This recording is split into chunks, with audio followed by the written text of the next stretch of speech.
The prestige of the Indianapolis Motor Speedway is one that doesn't take much explaining. Home of the Indianapolis 500, dubbed as the greatest spectacle in racing and part of the Motorsport Triple Crown, along with Le Mans and Monaco. The Outlaws Sim Series drivers get to share that same coveted facility, virtually of course, with a 300-mile affair ahead of them. Tonight, and all of which is coming up next on Pit Stop TV. Good evening all, and welcome to the virtual Speedway Indiana. Edward Shearer joins myself on the call this evening. He's filling in for the usual Devin Zimmerman, and first off, we want to wish Devin and his family well, as they're under the weather this week, which is why Devin elected to not partake in tonight's broadcast. Of course, please get well soon. With that in mind, Ed, welcome aboard. Your first venture here on the mic for the Outlaws Sim Series, and we hop right into the season. 5 races in, 31 to go. How are you feeling? I'm feeling pretty good, Emerson. Like you said, we send our well wishes to Devin and his family. Hopefully they have a safe and speedy recovery as they are dealing with an unknown illness at this time. But I'm looking forward to tonight. As you all know, I'm usually the one that's taking all the pictures of the Outlaw Sim Series guys. But it's a little more exciting being up here in the booth. I actually had to put on a suit and have some makeup done for the first time in a while, so it's pretty exciting. Oh, absolutely. We love getting pampered up here in the booth. It's quite the feeling, huh? We're going to get right into it, though. You see the beautiful Indianapolis Motor Speedway going across your screen right now. Let's go ahead and bring up the track map as well to kind of go and coincide with that. We look at the 2.5-mile rectangular oval, about 9-degree left-handed corners on all 4 individual corners of this track. 9.2 degrees of banking through turns 1, 2, 3, and 4. Very long straightaways. Turns 1 and 3 have heavy braking zones going into them, Ed. This is a difficult track, and with these next-gen cars, has a lot of unknowns. Yeah, Emerson, definitely big thing with the unknowns of how this car will handle here. As we see back in 2014, Kevin Harvick in July set the fastest time of 47.647. I don't think we're going to reach close to that tonight, as the cars nowadays are a little bit different back than what they used to be in 2014. But so far from what I see in practice, speed is definitely not the virtue of an issue. It's definitely finding a drafting partner and definitely feeling the comfortability of how your car is in the center of these turns, of these 9.2 bank curves, as you mentioned. Definitely going to be a big struggle tonight for these drivers. Yeah, definitely. It's quite the intriguing story to bring these NASCAR Next Generation vehicles to the Indianapolis Motor Speedway. Again, 5 gears and those right front tires, they're still going to be at a premium as they have been for years here at the Brickyard here at the Indianapolis Motor Speedway. Let's go ahead and look now at the point standings coming into today's race. And we can go ahead and look at who the top 20, top 16 make the playoffs right now. Those that are solidly in for the time being, Jonathan Jennings, with his 2 wins on the season, has a 49-point lead over Max Service, who got his first Outlaw Sim Series win of the season and his 4th of his Outlaw Sim Series career last Wednesday night. Joseph Kiozzi still looking for his first win of the season. He is 59 points back of Jonathan Jennings. Andrew Pratt, 72 back, up into 4th position. A brilliant start to Andrew Pratt's season. Hopefully he can keep that up and bring himself some great pace this season. Seth Berger has clawed his way from the depths of the 30th positions down in the point standings. He's up to 5th, 74 points back to point leader Jonathan Jennings. Scott Bailey has been hanging around well within the top 10 in points this season, 81 points back of Jonathan Jennings there in 6th position. Jeremiah Stutzman in 7th. Very consistent week in and week out. He's 83 points back of Jonathan Jennings. Greg Holt has also clawed his way from way back there in points. He's now up to 8th place in points. He's 100 back of Jonathan Jennings. Look for Holt to make some more inroads tonight. Jacob Reeves there in 9th, 102 points back of Jonathan Jennings, has also had some great runs, a little bit of misfortune towards the end of them. He's up there in 9th, and James Gilliard has peaked his way into the top 10 so far, Ed. Yeah, and back in 11th, we got Adrian Schumacher, who had the win at Canadian Tire just a couple weeks ago with the dominating performance. Back in 12th, we have Kevin Thompson, who's 108 points back of our leader, Jonathan Jennings. So it's a close battle between him and Adrian. We got Randall Barnett back in 13th. We also have Doug Solms back in 14th. Seth Fitzpatrick in 15th. Tyler Markle in 16th. Both 127, 133 back over points leader Jonathan Jennings. Byron Bothwell, Brad Bothwell It's a little harder up here. 139 points back. Andrew Secor in 18th. Andrew Gardner in 19th. And John Mickey rounds out the 20th position. 153 points back at Jonathan Jennings. Yeah, a lot of these names here we can see, especially we look at Brad Bothwell, who qualified well at Atlanta. He had the early issue. Adam Gardner's brought on the page. John Mickey, that's the surprising one. I believe he missed the race this season, but at that, he finished second, of course, at Nashville. He had the great run last week until the caution came out with 2 laps to go between Reeves and Kazi. John Mickey is looking to kind of continue that speed after a pretty abysmal start to the season. Mickey had a couple great runs the past few weeks, looking to continue that. Adam Gardner's looking to find some speed in his car. St. Coeur got into the accident last week with Greg Holt. Tyler Markle missed last week, and I believe he's going to be missed this week as well. Just a lot of stories through here. Good to see Doug Solms well within the playoff picture. And Seth Fitzpatrick looking to make this season a little bit better than last season after the brilliant start he had last season as well. So all different perspectives all throughout the top 20 in points, and that's what we're here for. We're very early in the season, like I said, 5 races in, 31 to go, and we still have, we're looking at 19 races before the regular season comes to a close. Actually, 21 races. It's kind of 21 races before the regular season comes to a close. So this is still up for a lot of contest, and we can definitely see a whole different point standings come down in about 22 weeks' time. Speaking of which, let's go ahead and look at our season schedule now. Ed, so far, you weren't, you were here for Daytona and Canadian Tire. I don't believe you made it to Auto Club, but you were here for Nashville and Atlanta as well. Some great races we had to start the season. We had, of course, Daytona, the wild race where Joshua Lane Fox came and got his first Outlaws Sim Series win. Of course, Adrian Schumacher dominated from lap 12 onward at Canadian Tire Motorsport Park. Auto Club was a thrilling race, and that's where we saw Jonathan Jennings get his first Outlaw Sim Series win, and his second came right up the next week with a dominating performance, well over 220 laps led at Nashville. That's where John Mickey started to rise. John Mickey led a lot of laps at Atlanta, but it ultimately was Max Service on a late race restart last week. We're looking at Indianapolis tonight.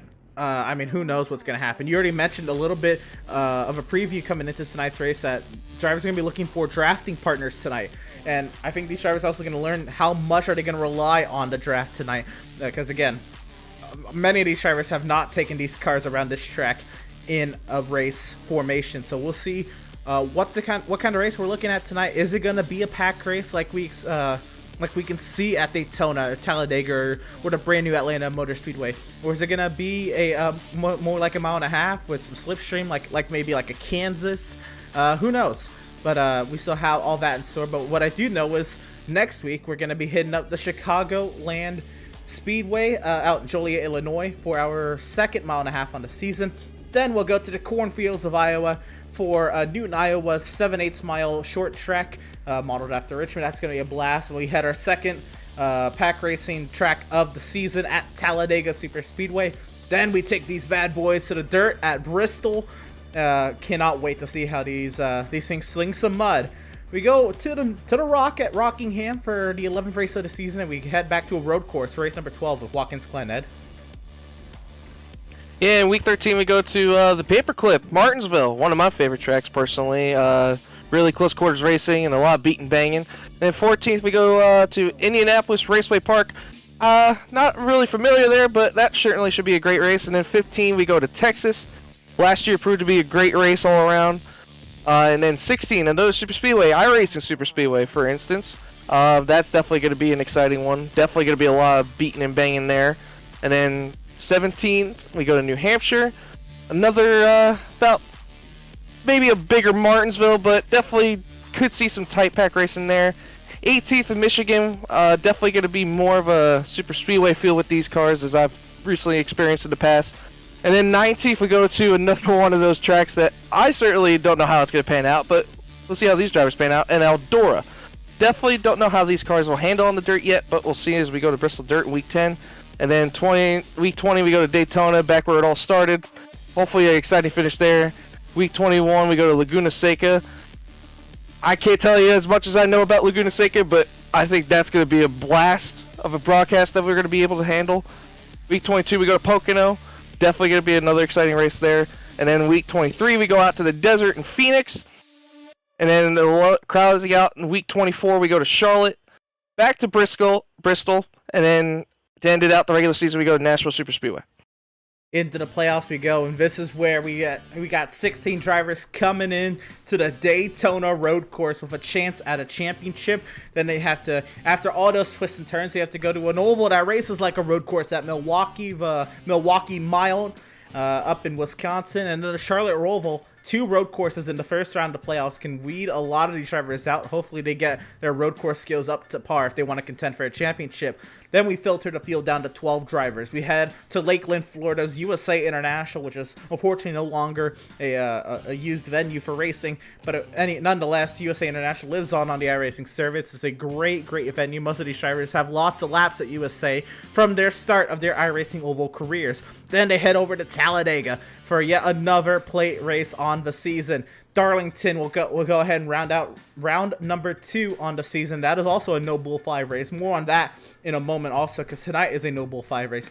But Darlington, the Lady in Black, the track that's too tough to tame, rounds out the round of 12. We filter them down to 8. We got a couple mile and a halves at Homestead, and then we go to the brand new repaved Atlanta Motor Speedway at round 34. North Wilkesboro will be the end of the round of 8 into the championship 4 at Richmond, Virginia. Cannot wait for that thrilling finale we're going to have at round 36.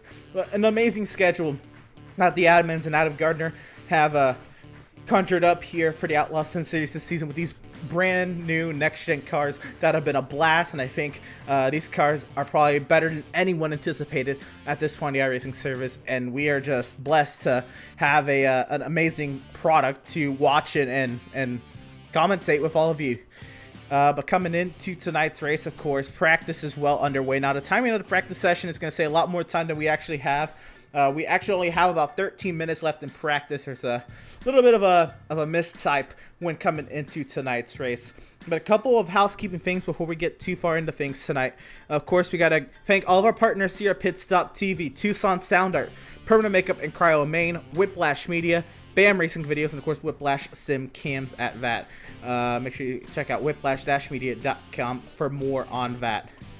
Then we look to tonight's race. Tonight's race is a No Bull 5 race, and well, what that means is Adam Gardner has put up in the Discord, and I think he's going to have to maybe reiterate this, but a few drivers have entered into this. But basically, 5 races out of this 36 race schedule are being tagged as No Bull 5 races. They're going to be a little bit longer in length. That's the goal anyway, for them to be a little bit longer in length.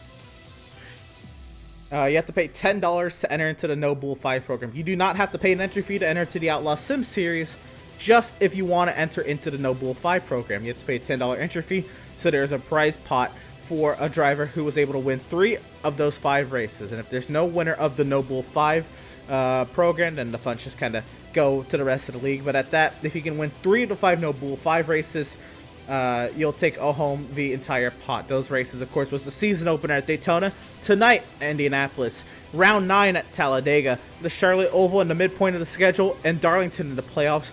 5 amazing racetracks, 5 completely different venues for these No Bull 5 races. And of course, tonight's race is presented by Bay State Limousine. Of course, don't drink and drive, call Bay State. You'll get $50 off a night out as well if you mention that Outlaws sent you. Of course, Bay State Limousine,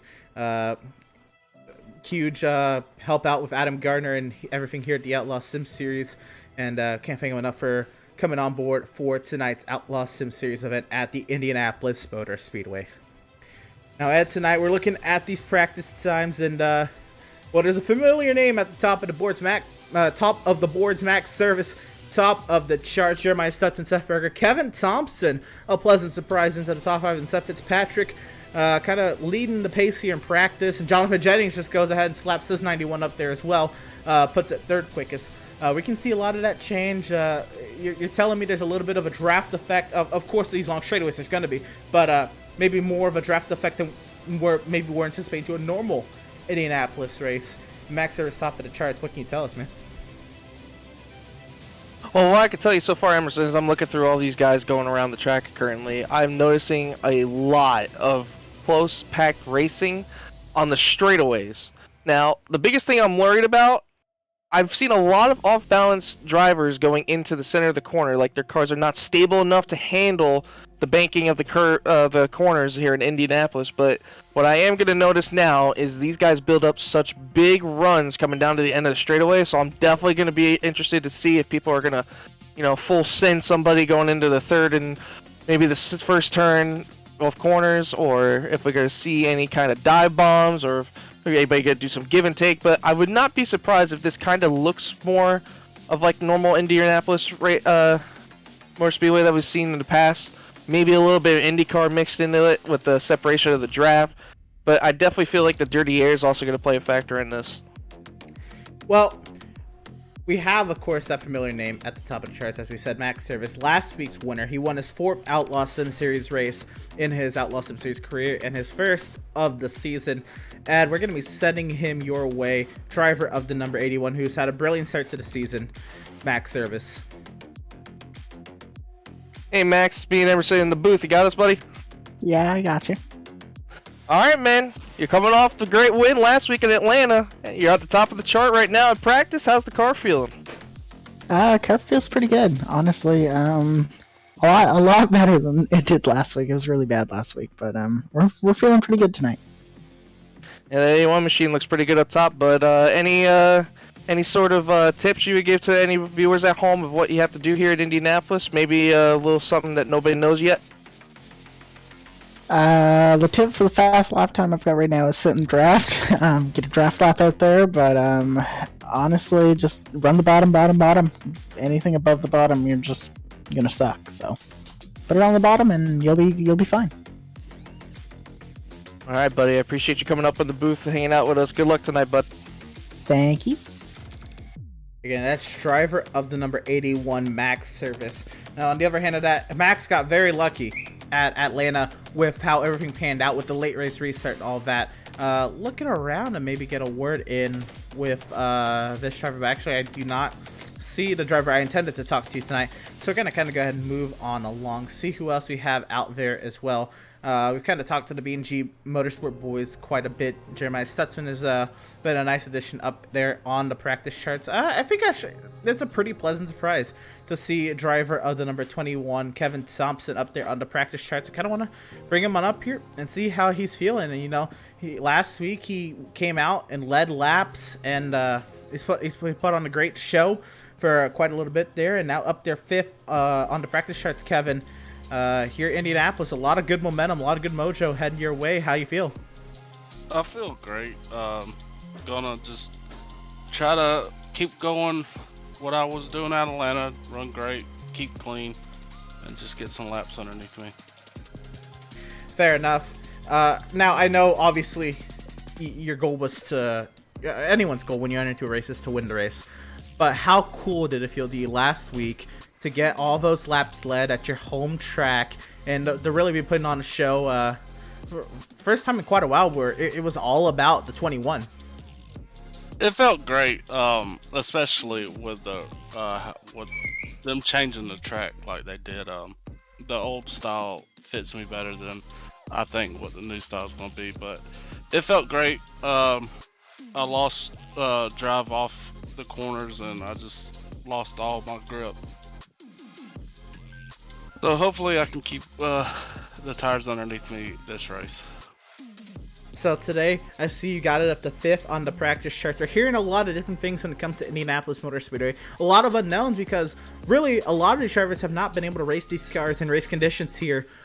What are you kind of looking at tonight? How are you going to approach tonight? And what's kind of got you up there in 5th place on the charts? That lap was a draft lap. I'm tight and loose, but the cars are loose. They're going to be loose. And hopefully we can go green and have a good finish here. Yeah, fair enough. 120 laps, 300 miles. It's quite the feat, but obviously they goes by much quicker if they're green flag laps. Well, Kevin, again, the brilliant performance you put on last week, looking good coming in this week. Anyone you got to thank or shout out for kind of these performances kind of stringing together here? Yeah, my teammates at Twisted Axle. We try to put on some good setups for these cars and work together, and just hopefully we can bring it home to the finish. Right on. Well, Kevin, we'll leave you back to it. Practice is coming to a close. About 5 minutes left. Best of luck to you tonight, driver. Hopefully, we're talking to you a little bit later. All right. And of course, that was driver of the number 21, Kevin Thompson, joining us up here in the booth in practice. And again, it was great to see Kevin kind of have a great run last week. He's been kind of lacking that. So not surprisingly, to see him up there had to feel good, and especially being a Georgia native at the Atlanta Motor Speedway, great little run. Now I do see the driver I wanted to talk to. I kind of want to also get him in right now. We're going to go ahead and bring on up driver of the number 3, Greg Holt. Greg, kind of wanted to talk to you since last week. You were having a great run last week at Atlanta. It was pretty reminiscent of how last season finale went, with you and Seth kind of duking it out, and Joseph as well. Before we even get to how that ended, how important was it for you to have that great of a run at this point of the season? It was important. Really could have used the chance at that win at the end there. But it is what it is. Right. Understandably, I think anybody would be upset with how that all went down. Obviously, Andrew, didn't intend for any of that to happen, but it was a pretty interesting situation. You and Seth were battling hard and approaching Andrew at a pretty weird spot there in the quad oval.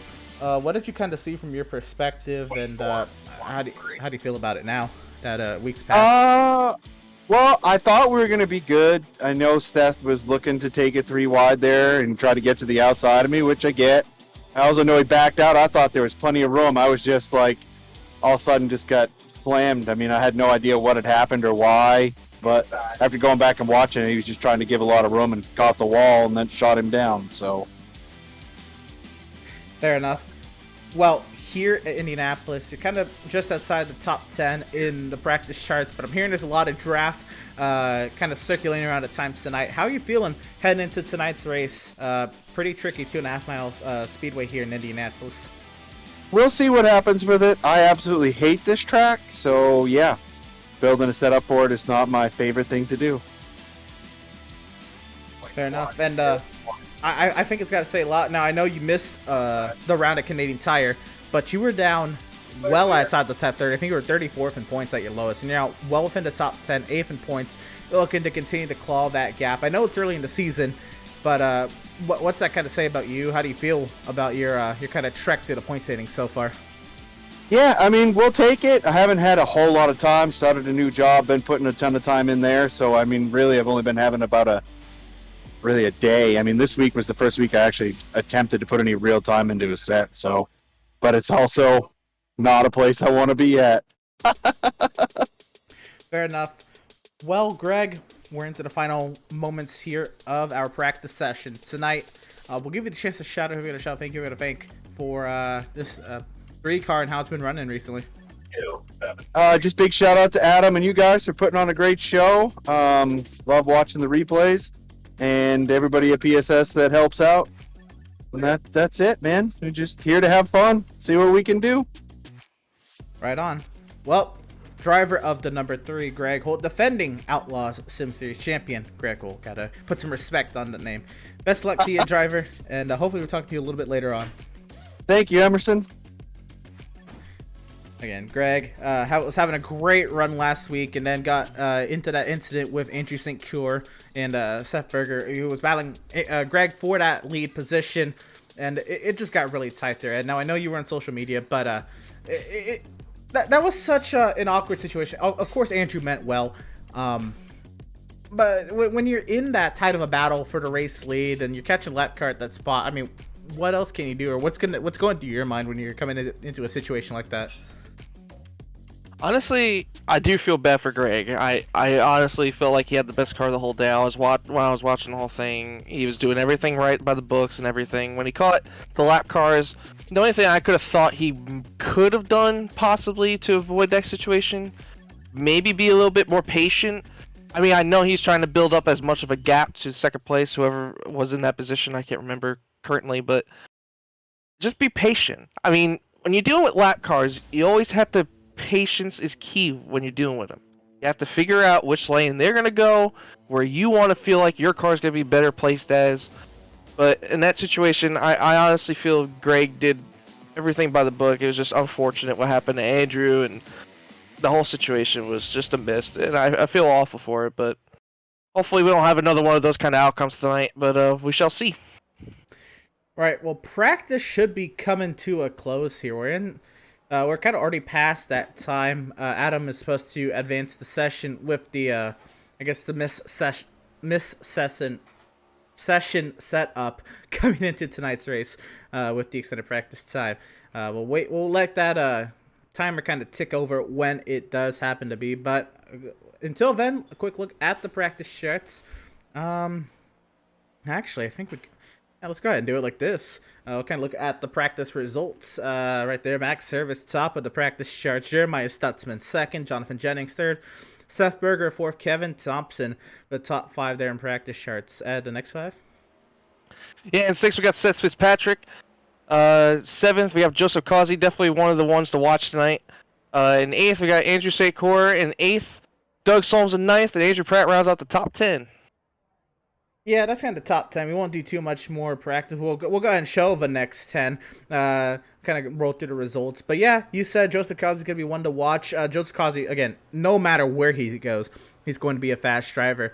But I recall doing a league race with him actually back with the LTAC Cup Series coming here to Indianapolis. And it was... actually, no, I didn't do that race. I was on the call for that race.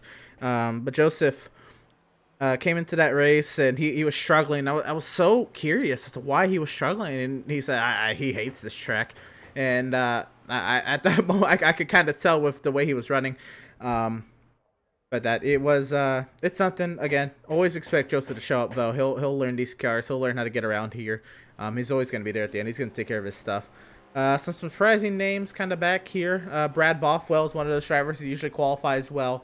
He's back here in the bottom part of the timesheets. Dirk McMurtry, also another one of those drivers who we tend to see there at the top of the timesheets. And looks like qualifying is going to be going ahead and getting underway here for the Outlaws Sim Series No Bull 5 race here at the Indianapolis Motor Speedway, presented by Bay State Limousine. Of course, remember, don't drink and drive. Call Bay State. And you get $50 off a night if you mention that Outlaws sent you. So, into qualifying now. We'll see any drivers heading out to the racetrack. Looks like we do have, of course, the driver we were just talking about, Joseph Causey, heading out there for Pratt, Tire, and Stone qualifying. You see Joseph already again up there on the warm-up lane, and you cannot cross that outer white line right there that Joseph's going to be coming up to until... Well, there would be a blue cone there. I don't think there's actually a blue cone here in Indianapolis. It's just kind of when the access lane ends there. And that's another thing. Access lanes are always a question when you come to a track like Indianapolis and like Homestead. But here at Indy, you don't have to use those 3 and 4 access lanes at all in pit entry. And you do have to use the access lane out in 1 and 2. And how difficult can that access lane be, Ed? Well, definitely on new tires is definitely a pain. I could definitely, from a previous experience, cold tires and a hot surface do not mix very well. I can definitely agree with that. It's hot, it's slick, but definitely you don't want to overdo it. It's definitely slick down there. You're going to lose yourself if you accidentally slip out just a tad bit, just coming off the exit of 2. As we ride on board here with Seth Berger as he's coming to his first lap, going into turns 1 and 2. Yeah, you see Seth picking up the throttle there. We're trying to see what's the consensus. Is there going to be any shifting tonight? With how long these straights are, I could imagine maybe there's some shifting involved, but it depends also how slow do these drivers have to woe these cars down to get to the apex of turn 3 and turn 1. We'll see kind of what happens here. Looks like Seth, at least for his qualifying attempt, is going to keep it in 5th gear. Drops it down to about 157, picks up the throttle about 169, and then you have to kind of set the car up for turn 4. Actually drops a little lower there, 156, right up to that outside wall that can really catch you out. Really off the exit of any of these corners. Joseph Causey sets the first sign. That puts him top of the charts. Devin Smith goes faster, and Seth Berger on his first lap, he'll go top of the charts. Take a breeze. As soon as say that, yep. We're going to continue to get more and more times throughout the boards here, but let's go ahead and see who else we have out there on the track. this is one driver I've been wanting to see. Driver number 75, Andrew Pratt out there. As we see him coming along, coming to, I believe, This is turn 2. Yep. He's going into turn 2 now. I believe this is his first lap coming out here. And he's going to be coming down the long back straightaway, going from about 150 to about 192, 193 miles an hour, as Max Service now jumps to the top of the board with a 53.166. But as we're right on board with Andrew Pratt here, coming into turn 3, missed the bottom just a little bit there. Definitely have to try to get both your left sides on that white line just to make sure the car rotates center off to the exit. Coming near here, he was running a good turn 4 right there. Let's see what his time is coming across the line here. And it is a 53.35. That puts him P7 for now. Let's see if he picks up any on his second lap. Now, if I'm Andrew here, I definitely would want to maintain my focus on trying to get my lefts as closely painted to that white line as possible. The white line is your best friend in this situation. You want to make sure you have a good rotation off. Make sure you get back to the throttle as soon as you possibly can to try to get the straightaway speed down here as he's coming down to turn 3 currently at 193 miles an hour. And we're looking at Seth here, working his way down the straightaway again. These drivers, they get 3 timed laps. Every single one of them, so it's going to be huge to see how they implement that strategy. I think all these drivers kind of went hard all 3 laps, and there you see it pays off for Seth at least right away. He goes top of the charts once again to kind of keep cycling him that 77 up to the top, and Seth looking to see what he can do up there.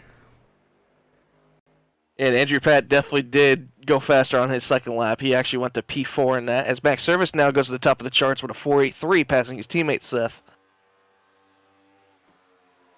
Yeah, Max gets up there, and trying to see who else we have out there on the track. We have Adam Gardner in the 56. He's been looking to try to get some pace. This is number 56. He started off the season relatively well. I think he might have kissed the wall there. That's actually going to invalidate his lap time, because any incident notification, 0x here on the iRacing.com Motorsport Simulations platform, will invalidate your lap time on qualifying, no matter what the qualifying scrutiny is. Adam Gardner at Scooby-Doo Rogers Race Wraps, number 56, trying to get down there. Oh, yeah. If you don't know kind of the whole story behind that, you kind of saw it there. His console username back when he started this whole Outlaws league was Spooby G, and many people would ever just get that confused or just forget it anyway, and out came the Scoobies, and now just going to run the Scooby-Doo car. Scooby-Doo, where are you? Well, Adam Gardner will find himself 10th on the timesheet out of 12 times. Defending series champion Greg Holt out there in his Lego Myego number 3 machine.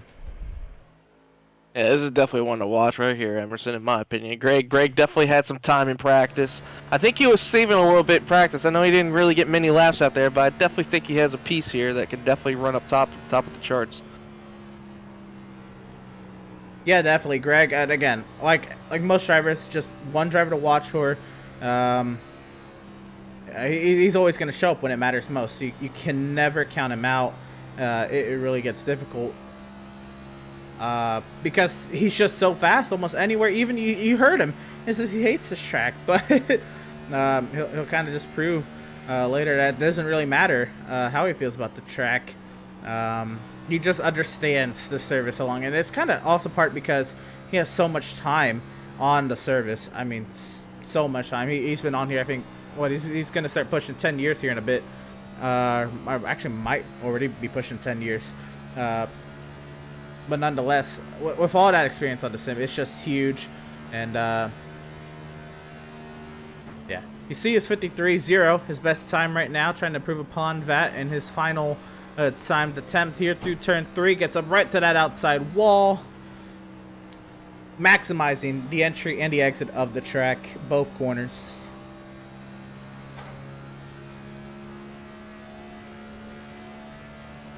See what his time comes up here when he's across the start-finish line. See if he improves. Right now he's currently sitting P11, and yes, he does jump up to P8 or P9, excuse me, with a 52.968.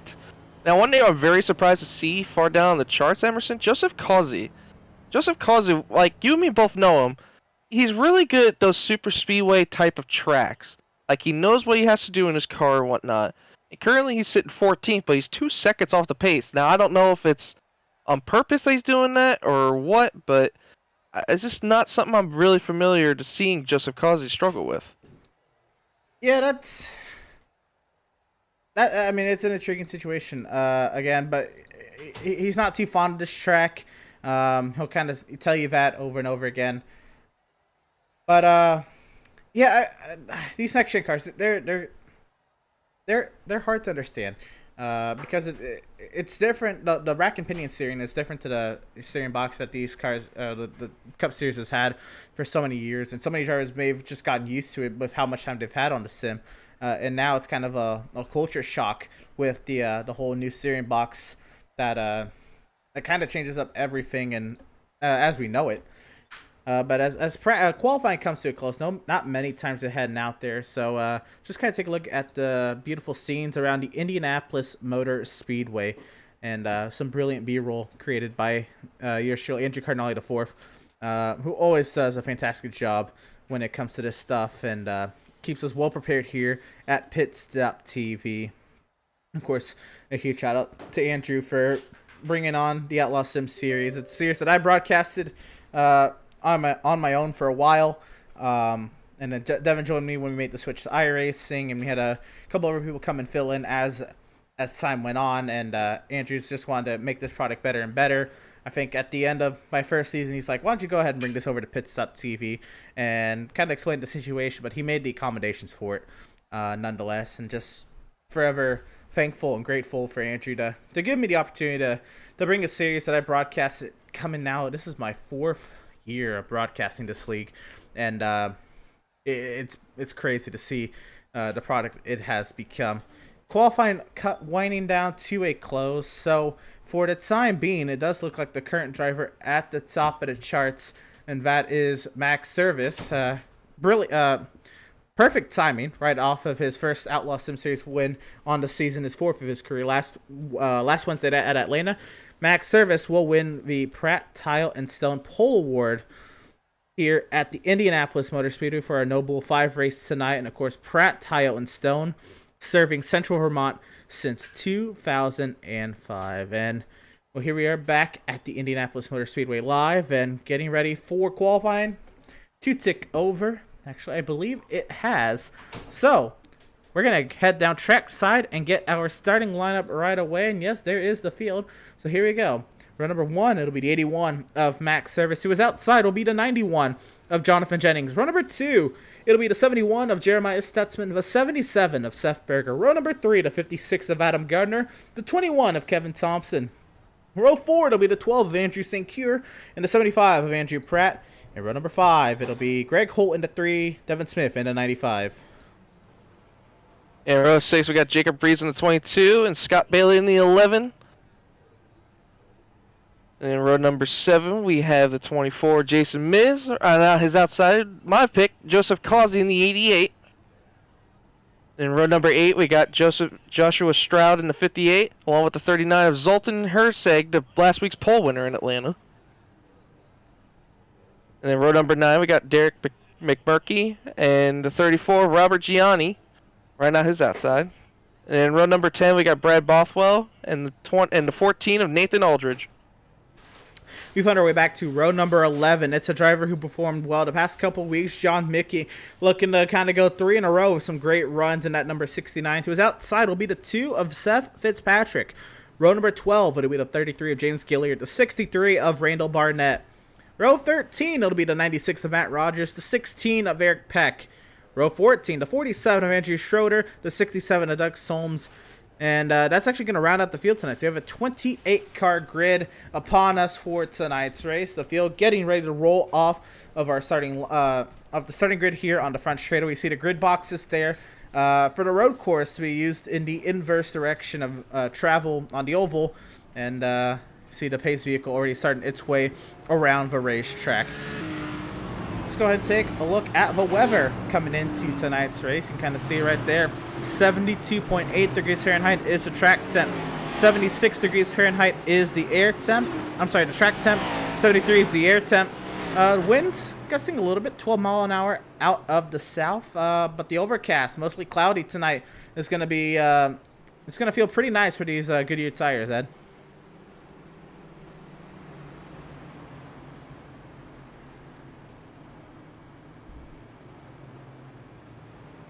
So the field works their way around the turn 2 side of this great course out in Speedway, Indiana. I want to thank you all for tuning in and joining us for tonight's Outlaws Sim Series action from the Brickyard. Again, a huge thank you to everyone who supports this series week in and week out. It's a pleasure to kind of watch this go along with all of you each and every week. Adam Gardner up there in the 5th position. He has had a great qualifying run. I'm looking to see if he can maybe continue that up, so I'll go ahead and give him the benefit of the doubt. He'll be my pick to go ahead here. Ed, you said your pick is Joseph Kazi. Yep. We look I'm more definitely going with the 88 machine. He's been dominant on most super speedways. He just has unfortunate luck lately, but I think the 88 could definitely pull some hat out of his tricks. Well, here we go, and the front straightaway here now, it's very long. So you'll see the pace car pull off, and you'll have to wait for these drivers to roll down the front straightaway quite a little bit before we get that green flag. But rest assured, it will come. And here we go, as the field comes off of turn number 4. The long drudge down the front straightaway begins as the iRacing.com safety vehicle finds its way in the pit lane. The field in the hands of last week's winner, driver of the number 81 Max Service. We are racing from Indianapolis.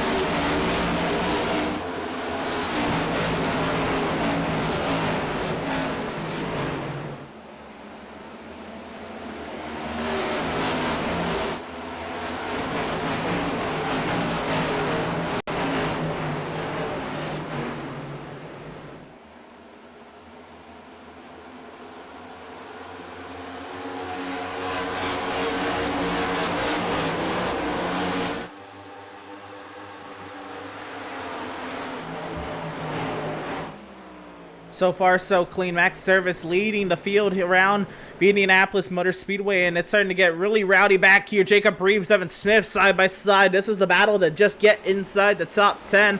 Reeves with that preferred line, rolling the bottom side. Looks like he got a nice little roll through the center of the corner. Actually had to run out of the corner, but Devin Smith will have the long front straightaway to draft with Greg Holt. Power on by. Here comes Joseph Kazi as well to put himself up into the 11th position already, down from his up from his starting position.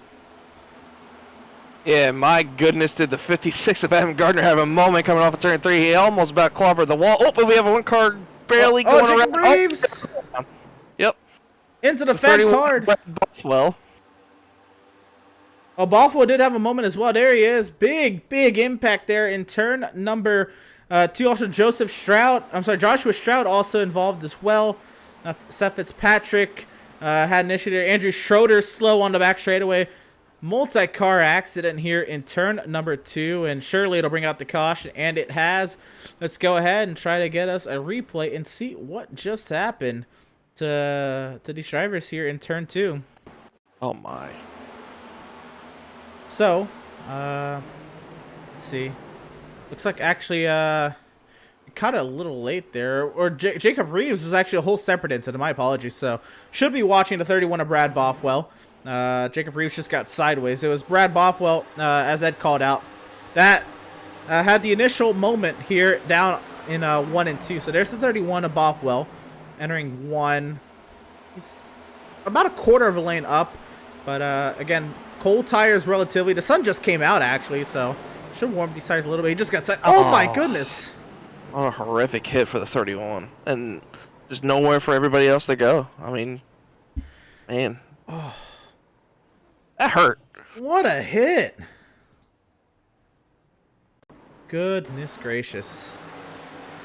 And now I'm going to make everyone feel it here when we take the onboard replay and see what happened from the roof cam of the 31 of Brad Bothwell. He just got sideways on entry and tried to correct it. He overcorrected hard into the outside wall. Man, Oh my! He got hit by about 4 more cars after that as well. Yeah, that makes your stomach turn. Man, that's a horrific hit. And unfortunately, I believe the 96 got the bad end of that, barely getting a little bit of damage on that. And I can't make out who this other one is behind him. I believe it is, yes, the 67 of Doug Solms also involved in that. Oh, no, Doug Holmes as well. My goodness. A lot of vehicles getting involved in the accident there. Yeah, a little bit of damage on the right front. 67. Andrew Schroeder looks like he got in it. Seth Fitzpatrick had a moment. Joshua Stroud, Brad Bothwell, his car is destroyed. There's no engine in that thing. Brad Bothwell's, his day is effectively over. Robert Gianni pitted as well. Actually, Gianni's car is clean. Looks like some of these cars are coming in to just top off on fuel. Wow. Very quickly, pause in the action here at Indianapolis. Let's go ahead and I want to bring on up driver of the number 56, Adam Gardner. See how he's feeling now after a great qualifying position. You lost out a spot in the start, but nonetheless, he's still up here. Driver of number 56, Adam Gardner. Adam, does that qualifying kind of make you feel a little bit differently than as opposed to what you were feeling in practice? No, I think I just got lucky. Aw. No, this is a tough track to pass at, so track position will go a long way. Do you feel you have the car to at least keep that car up there and maybe play some strategy in your favor as well to go along with that? Or what's the game plan here with the early stoppage in the action? I hope it's got the pace. It feels good. Got some help from some of the teammates here before the green, before qualified actually. About 10-15 minutes left in practice, and definitely liked the way the car felt in the short run, but didn't get a chance to do a long run. So we'll see how it goes. Was hoping for a nice, clean, smooth race. It's definitely been a rougher start to the season than I would have liked, but qualifying in the top 5 was a nice thing, and I just want to kind of take it easy, pace myself, keep her in good shape. Fair enough. The easiest way to stay out of action and trouble is to qualify in front of it, and at the very least, seems you have done that. Still a lot of racing to go, of course. And you're going to elect the inside lane here, so you're actually going to be restarting, looks like, back in that 5th position. If you can keep that inside lane through turn 1 and you kind of solidify yourself here into the top 5, it will kind of make it a little bit easier if, less cars in front of you for that, the potential to get a long run in. For that right front. That's the thought. I think I overshot turn 3 on the initial start, and that's really the biggest reason we lost the spot. I'm kind of surprised I didn't lose more than just that one. But I got a little bit of temperature in the tires now, so it should stick on the bottom a little bit better. But between track position and the fact that the bottom's the prime, I really think this is where I want to be at. Fair enough. Well, it's a 300-mile race. It's a no bull 5 race. You got a lot you're racing for and a long time before you even get there. So keep that car clean, keep it facing the right direction. Hopefully we're talking to you on the far side, Adam. Sounds good. And yeah, for anybody that's watching, if you come into the New England area, Boston, Massachusetts area, just remember, use the Outlaws, tell them they sent you, call Bay State, and you get a discount, $50 off on a night out. Absolutely. There it is. Again, tonight's race presented by Bay State Limousine. You heard it there from the man himself, Adam Gardner. Thank you, Adam. Thank you. Driver of the number 56, Adam Gardner. Again, having a great start to tonight's race. But we're back to the point where we're going to get our first restart of the day. The field back in the hands of Max Service as the iRacing.com safety vehicle will find its safety in the pit lane. Waiting on Barney the flagman to drop the green. We're racing once again from Indy.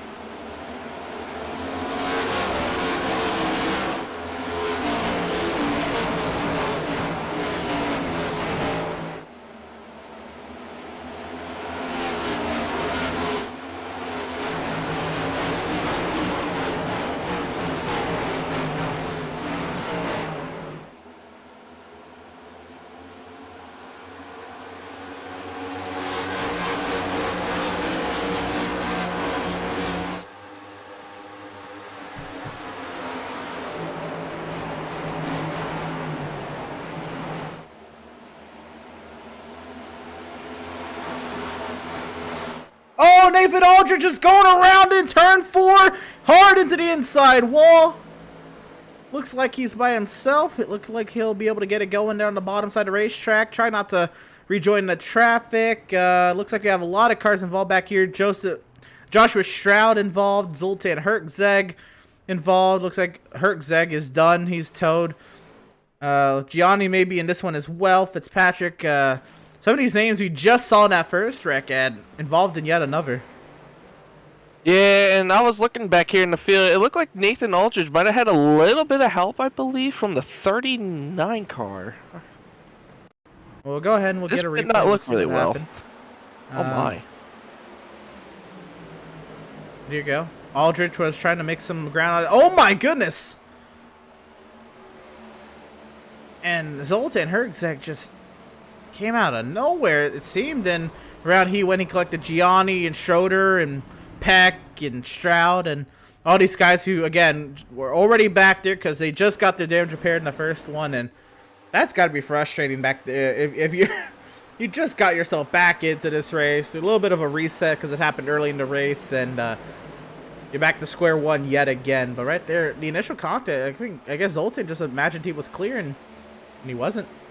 Yeah, and I think the 39 tried to gather everything back up, but the 16 was trying to get around it. Nowhere and for Schroeder to go. And just collects everybody else in behind him. And Schroeder wasn't able to slow down for that. It all, I guess, happened in the lane he intended on. Going through here, want to ride on board with Andrew Schroeder to see how he approaches the aftermath of this wreck. And I want to ride on board with Zoltan Hertzeg. Schroeder's already sideways, trying to just hang on to the thing. There's the accident. Slowing down for the corner, and I guess they're just in that lane already and nowhere to go. Yep, nowhere to go for the New York Jets car. That pretty much describes the Jets season in one move right there. I mean the Jets franchise? Yeah, that works too.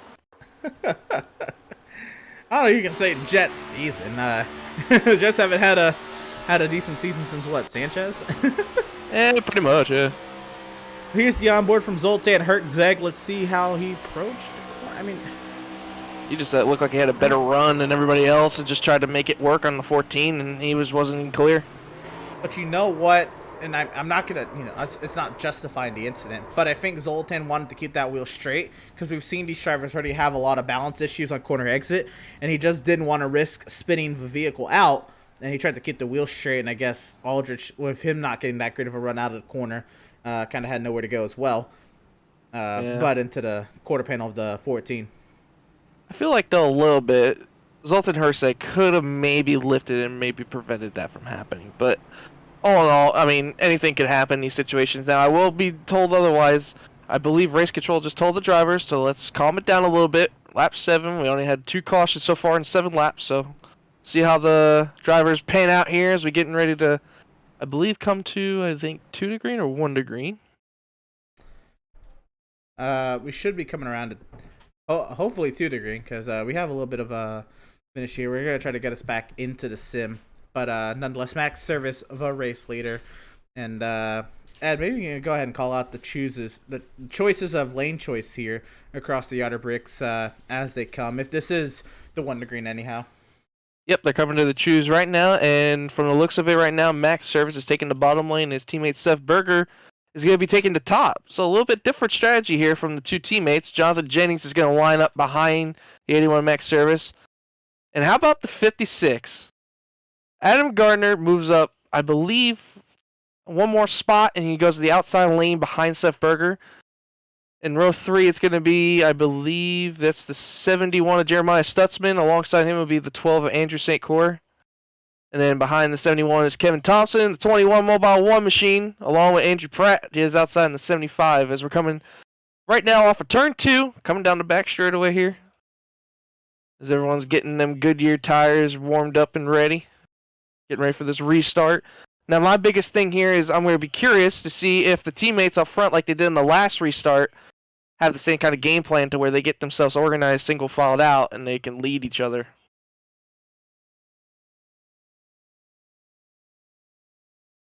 Yeah, I'd imagine that's going to be the case. They obviously know each other very well. It's been playing very well at the front of the field. It's actually really only been chaotic towards the middle part of this field as drivers kind of fight with dirty air alongside the handling issues of their vehicles. And yeah, it's looked like it's not fun back there because with the combination of things, the cold tires, the heat cycles, the unsure about setups, and the other cars, it's a hornet's nest back there through these tight corners, 1 to 2 lanes at max. Yeah, it's been very uncomfortable for these drivers mid-pack, definitely. I definitely think a lot of people are definitely reconsidering their decisions in qualifying as we get ready, as the pace car is about to make the left turn into the pit road. Emerson, we're getting ready to come back to green here. And we will get that restart to you as soon as we can. But the front of the field flag is out. The 81 and the 77 had a great jump as they both separated from the field. So there'll be 1-2. Jonathan Jennings is in third, along with the 56 of Adam Gardner, who's peeking the outside, but now falls back in line behind Jonathan Jennings as the 81 and the 77 have completely about a 2-car length gap on the rest of the field. The 81 and 77 are completely gone right now. Coming down the back straight. Oh, a big moment in the back. I believe that is... I can't get a hold of it. Devin Smith in the 95 just about had a moment coming off of turn 2 as the rest of the field goes into turn 3 right now currently. Devin able to gather it all back up. Yep, Devin's keeping it straight. We're still green here. Still keeping her going as Max comes back across the start-finish line. He's going to lead this next lap. Everyone's pretty much single filing out here. Jonathan Jennings is starting to reel into the back of the 77 to Seth Berger right now. He's starting to get the draft a little bit. Adam Gardner runs up the top 4 with Andrew St. Croix in top 5. As he's got around John Stuck. Oh no, we got a hard crash off of turn number 1. It looks like that was the 11 of Scott Bailey. Joseph Causey involved in that one as well. Gianni in that one as well. Jason Miz already is toted back to the pit lane, and another big accident. We were at least able to come back and get that incident live, and the paint scheme is going to be loading in here, but rest assured, at least the Causey and Scott Bailey being involved, yet another difficult start for Joseph Causey. We're going to go ahead and try to grab a replay and see what happened. We're not going to be able to go too far back, but we'll at least try to get most of it here. You really hate to see it again, Emerson. Again, another handling issue from the 11. See here? In the turn one. Yeah, he just drove it way too hard into the corner. Car broke sideways in that second lane. Oh, nowhere for Causey to go at all. Oh, Jason Miz, that's a teammate. And then Gianni. And Devin Smith got some damage there. Oh, Robert Jason Gianni Miz came in so late to that incident. How did he get involved in that one? I want to see what Gianni was thinking. So trying to find the 34. He's already a lap down. This is the 3rd incident in as many cautions that 34 has been in. But he's so far back here. I don't know how he could have been involved in this one. Let's see. There's the crash. So you can back it off here. A lot of smoke. Hard to see where the cars are currently. He must have thought that they were not as close together. I think he was trying to split the middle. Probably. Unfortunately. It's hard. It's hard from the driver's seat to see. It's like, when you see all the smoke, you don't exactly know where the car exactly is. Like, that was a ton of smoke. So, it's unfortunate for Robert. Well, yet another caution, yet another stoppage in the action here at the Indianapolis Motor Speedway. But looks like, okay, well, I thought we were going to have our issues sorted out. I guess we're going to be plagued with some issues today. We'll try to get those all sorted out for the time being. Looks like a car has smoke damage back there. I believe that might be the... who is that? Somebody... Is that Gianni coming into the pit lane? And yeah, that is. I believe so. Yeah, Gianni's trying to get it all destroyed. You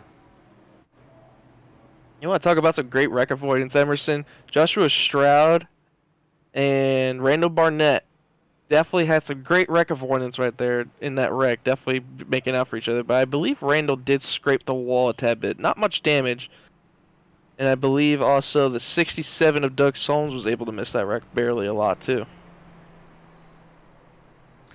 It's good to hear. Glad to see that these drivers are able to make it through these wrecks, and that was another thing, was wreck avoidances in these machines. With how difficult these things are to slow down, how were these drivers going to be able to miss these wrecks, especially with how narrow the track is? There's not a whole lot of room at some points on this track, so glad that these drivers are able to figure it out for the most part and get these things mowed down, because it can get really, really difficult at some points of the track. Like right there off the corner where the track kind of tightens up, there's not really a whole lot of room to avoid it. And unfortunately, saw Gianni kind of get the worst end of it, but yeah, that's unfortunate. But yeah, glad to see that the Shroud was able to get through it. Yeah, definitely big time from the rest of the back of the field. Now, one thing I'm definitely going to be curious of, how are the rest of these drivers going to react? Because lately, not every single one of our cautions so far, actually no, I actually believe 2 of them so far, have both been handling issues. So now, if I'm the leaders here, I'm definitely going to be a little bit more cautious of how hard I'm going to be pushing, because the rest of the back of the field, apparently, it's just crazy. I mean, I guess these cars weren't tuned up, I guess, perfect enough to where their handling was comfortable, or I don't know if it's the temperature change in the track, if it's handling different with the kind of setups that these drivers have, but as we're coming to the choose cone here, I'd definitely be curious to see how this restart goes. Good to see all these choices here. What cars kind of elect that outside lane closest to you and that inside lane closest to the right-hand side of your screen? Everybody kind of works their way on by.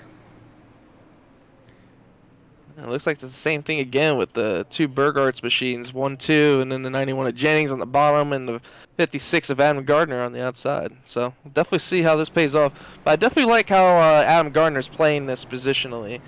He's taking care of his stuff too, so I definitely can see why he wasn't. I get he was nervous in the beginning, but I don't think he should be as nervous now, knowing that he's in the front of the field. Yeah, and the more laps he puts under him, the better he's gonna feel, certainly. Because I think that's the biggest part. He just wasn't sure of himself because he not along with many other drivers, just not a lot of laps under their belts in race conditions. And the more laps, I mean, I know we're running a lot of caution, but the more restarts we get, which is kind of the most tricky part of these guys. So once these tires are up to temp, it's kind of smooth sailing from there. But until we get to that point, these restarts are really kind of the most difficult point in these cars to kind of figure out, and the more and more they do them, the better they're gonna feel as they kind of get into the rhythm here. And hopefully, we get green flag racing in the soon.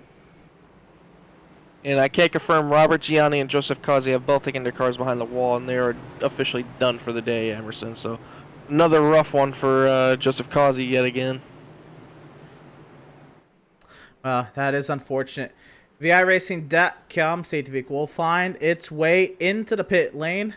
The field back in the hands of the 81 of Max Service, and we are back to racing from Indianapolis.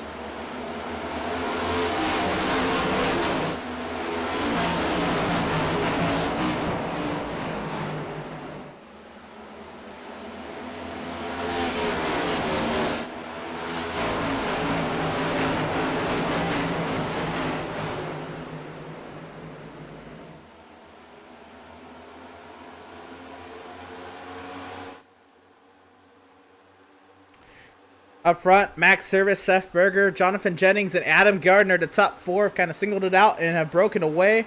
And this is where it really gets tight back here. How about Joshua Stroud, who's kind of been involved in some early action here, almost up inside the top 10. Actually, I believe he was up there for a moment. He's kind of falling back a little bit now as drivers try to kind of reacquaint themselves with this track once again. He's getting caught up from James Gilliard, and the field is more or less single-filed out as we head down into turn 1. I think these drivers are kind of all on the same page here. Let's get some laps under our belts before we really ramp the action back up again.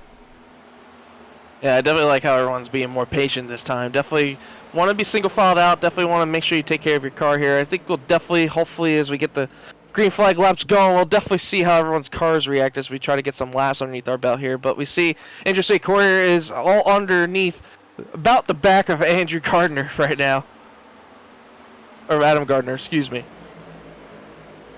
Yeah, Jeremiah Stetson's kind of gone on by, and Adam knows Jeremiah is fast. I think kind of what let him go on by. But Andrew St. Coeur trying to see if he can find his way around to 56. He gets a nice run off of turn 4. They'll go side by side down the front straightaway. You see Holt and Pratt kind of strategizing, figuring out who they're going to draft off of. Seth Berger says the fastest lap there. St. Coeur looking to the inside down into 1 and 2. Adam trying to keep that 56 playing on the outside. Adam gets a little sideways. Oh, no, he's going to make contact. Adam, hang on to it.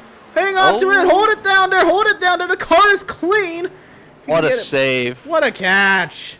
What a job from Adam Gardner. Unfortunately, he's going to lose all of that track position. He did such a good job of getting himself up there, qualifying up there, really, and keeping himself up there. But interesting core, the slight contact up off the corner. You saw his car get sideways. So, again, I think what I kind of said earlier about Zoltan Herczeg, about kind of working the steering wheel up off the corner, is a thing that most of these drivers are trying to do. And St. Coeur probably tried to do that, but unfortunately Adam Gardner was there. And I've been watching Adam Gardner the last couple of laps and on the previous restart. It looks like his car is just not as comfortable as he wants it to be. He's been struggling to get the car down to the center of the corner to hit the white line. He's been maybe a car length or two above it. He hasn't had a really great center off car, so definitely can see that he was getting a little uncomfortable with it. Now, Andrew St. Coeur had an issue. He's kind of going to go ahead and move up on the track. Greg Holt looking to take that spot by. This is the battle for 5th position. Looks like Joshua Stroud had a huge moment. Maybe caught the wall there. He is currently going a little slow down the back straightaway. You'll see James Gilliard, John Mickey work their way on by of a 58 of Joshua Stroud. Here comes the train all around Andrew St. Coeur. As now Devin Smith is going underneath the 12, and the 21 of Kevin Thompson's going to try to follow up. If the 12 about had a moment coming off of turn 4, he got a little tight.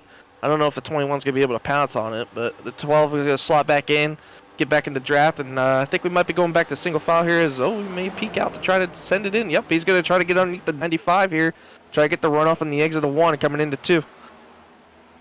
Looks like Smith maybe got a little sideways there off of 1, as you saw it kind of came across the nose of St. Coeur there.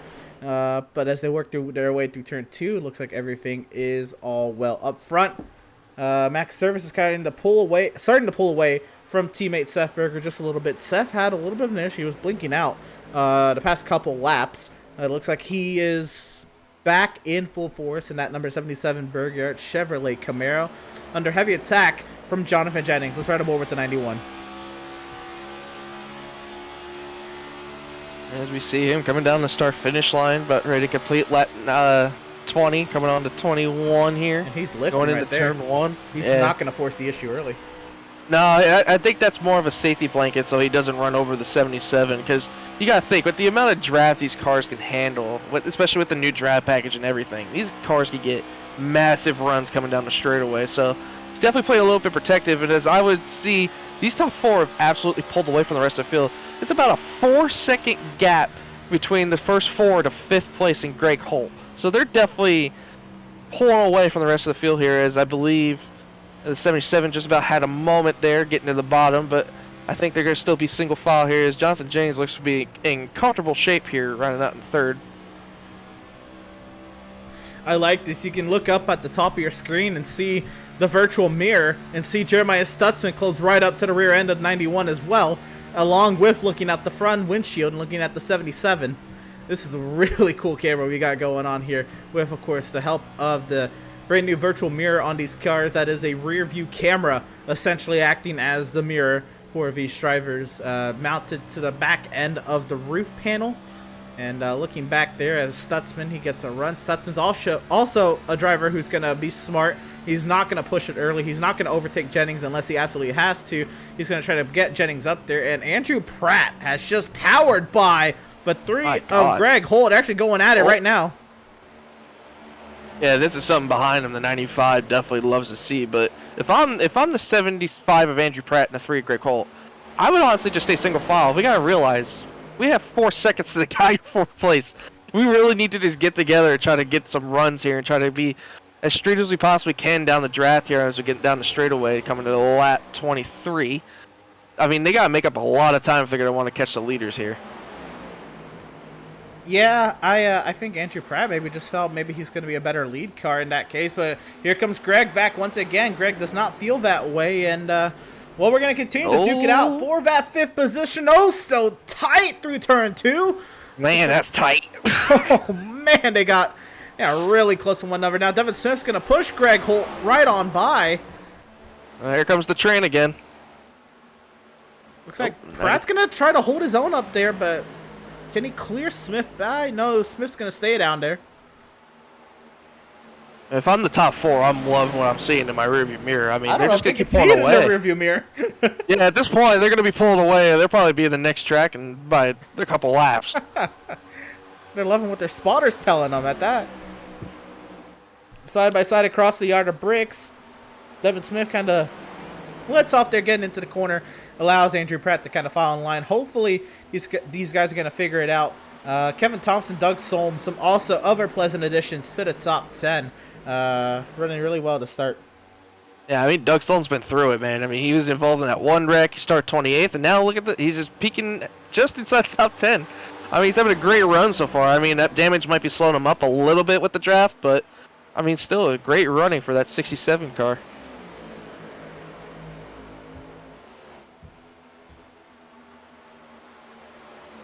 So working lap 20 of 120 here. We now look forward. Let's say we're looking at top 8 have yet to pit. Andrew Pratt, he's getting pushed down the front straightaway by Devin Smith and Andrew St. Cour. I was trying to look to see maybe what the pit window's looking like for a lot of these drivers. I'm looking at, I believe it is, the top 8 have yet to pit in this race. So they're going to probably start looking to pit here in about 20 laps or so. Devin Smith, he pitted 11 laps ago, so he's going to be able to go, sideways! I believe that was the 69 of John. No, that was the 84 of Derek McMurtry. What a catch for the 84. Yeah, I can definitely see the handling starting to go away in some of these race cars here a little bit. As we're getting probably the longest green flag run we had so far in this race. Definitely going to start seeing the handling go away, as I'm seeing a lot of cars starting to drift a little bit away from that white line as they should be painting it, but as we see them trying to work around a lap car here. Now, I think what I understand is what the 75 might be doing. I mean, they're going to start leaving a gap to each other. I would just be curious about how they're going to save fuel. That's my biggest curiosity. Like, as you say, Emerson, the top 8 have yet to pit yet. Now, I'll be trying to blank the throttle as much as I possibly can, not 100% going full throttle on the straights, but just enough to where I can maintain the gap to the guy in front of me to keep the draft, but also at the same time managing fuel saving. Well, so that was kind of be my conversation point before McMurtry had his moment off of 2.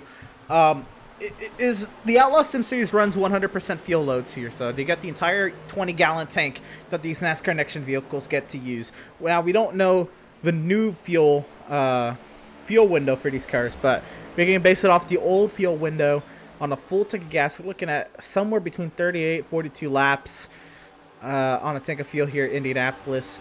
Maybe you can go longer. I mean, you can have a lot of off-throttle time by letting off early and letting the car coast down to your cornering speed instead of breaking down to that cornering speed. So that can definitely vary. You can maybe even stretch it out to maybe 45 laps if you're really conservative with the application of your gas pedal, which makes this race almost an easy 2-stop. But I mean, if you have those fresher tires, do you really want to go long, or do you want to try to short pit or pit with everyone else at that to kind of maintain that positioning, or do you want to maybe hope for a yellow? Now that we're kind of getting into the spread out state in a lot of damaged cars, I don't know what's the likelihood of getting a full course caution.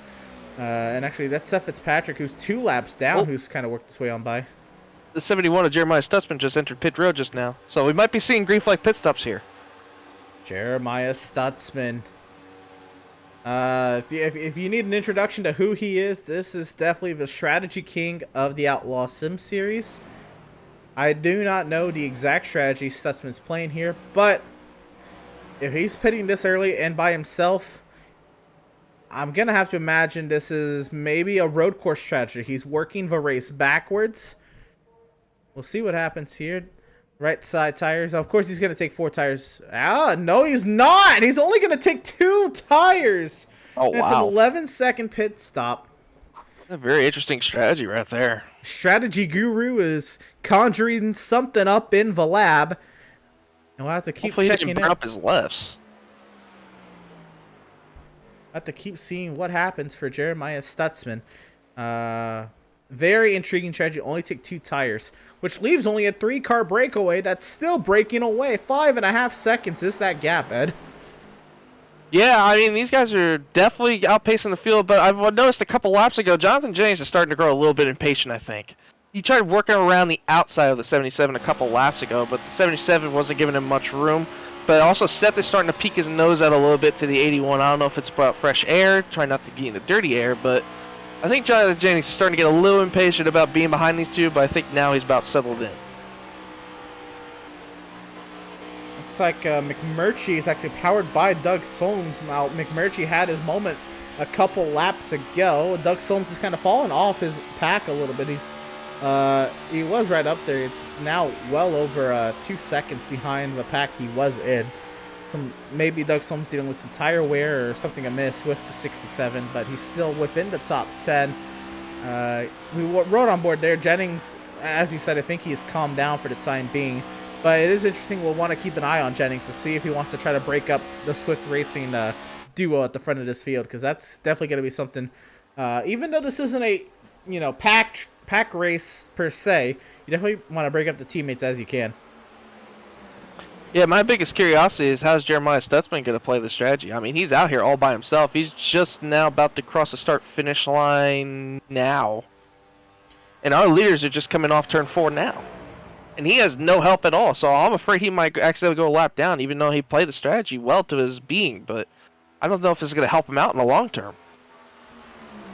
Well, if you really want to look at something here, Ed, his last lap time was a 53.632. Max Service's last lap time was a 53.486. The leaders are running faster than Jeremiah Stutzman right now, as he said. So he's going to continuously lose time. And that's even with Stutzman with the 2 fresh right side tires, trying to short pit the field. But in a draft dependent car, as we're starting to figure out, the more and more laps to kind of watch, the more difficult it's going to be for something like that to take place, a short pitch strategy like so. And I just went back here, and Doug Solms just got passed by James Gilliard for 11th place, or 10th place, actually, I believe. Doug Solms is having a moment back here. I think his car is finally catching up to him with the damage. He's been maybe about 7/10 to a second a lap slower than our leaders, just about. So I think his damage, or the tire wear, like you said, is definitely catching up to Doug Solms. Well, fresh tires of the car that's 2 laps down, Seth Fitzpatrick, will allow Devin Smith to power on by our defending series champion, Greg Holt, who's currently holding station back in the 5th position. But Devin Smith has come to play, albeit 7.4 seconds behind the race leaders. Yeah, and they're really starting to get gathered up back here. They picked up a lap car, so they're definitely trying to gain some more time. But I don't really see the time dwindling down as much. I mean, now the gap is up to 7.5 seconds just about. So I don't know if it's going to be enough. Well, something must have just happened, or the time's going to fluctuate here on the straightaway. I guess it's just fluctuating, because it dipped down to about 6.9 seconds, but it's back up to 7.3. So I guess it's just actually the fluctuation with the where. That's how far ahead these guys are, that they're able to fluctuate the gaps because of how far ahead they are by a significant margin. That is wild. Right there, you see Seth kind of peeking out a little higher out of the corner. He's actually going for the lead. 3 wide, potentially. No, he's going to block Jennings. Oh, dear. This might not end well. 4 race lead. Burger Nation rise up, because Seth Berger has taken over the lead here at Indianapolis. And intriguing that it happened against his own teammate. Maybe Max was starting to feel the pressure. Maybe, I mean, there was just some communication. Maybe Max needed to save fuel, something. But Seth did a great job of blocking Jennings.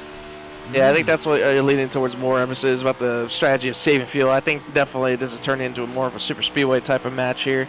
Because Max was out leading, he's definitely burning a lot more fuel than both the 77 and the 91. So I think that might have been a strategy call. But how about this, Burger Nation? Rise up. Your boy Seth Berger's in the lead. Seth Berger now takes the lead of the Outlaws Sim Series race here from the Brickyard.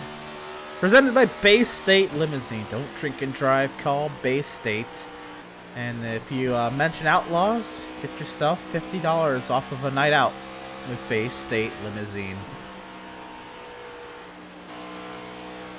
Max starting to roll that center to corner a little bit better, so I'd imagine this was all about fuel saving. Let's kind of ride on board with Max and maybe see if we can hear the engine kind of be lifted early here.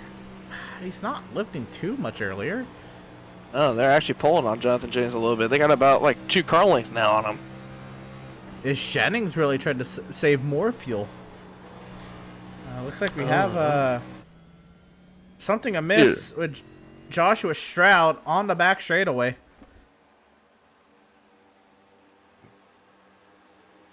Maybe blowing up? Hey.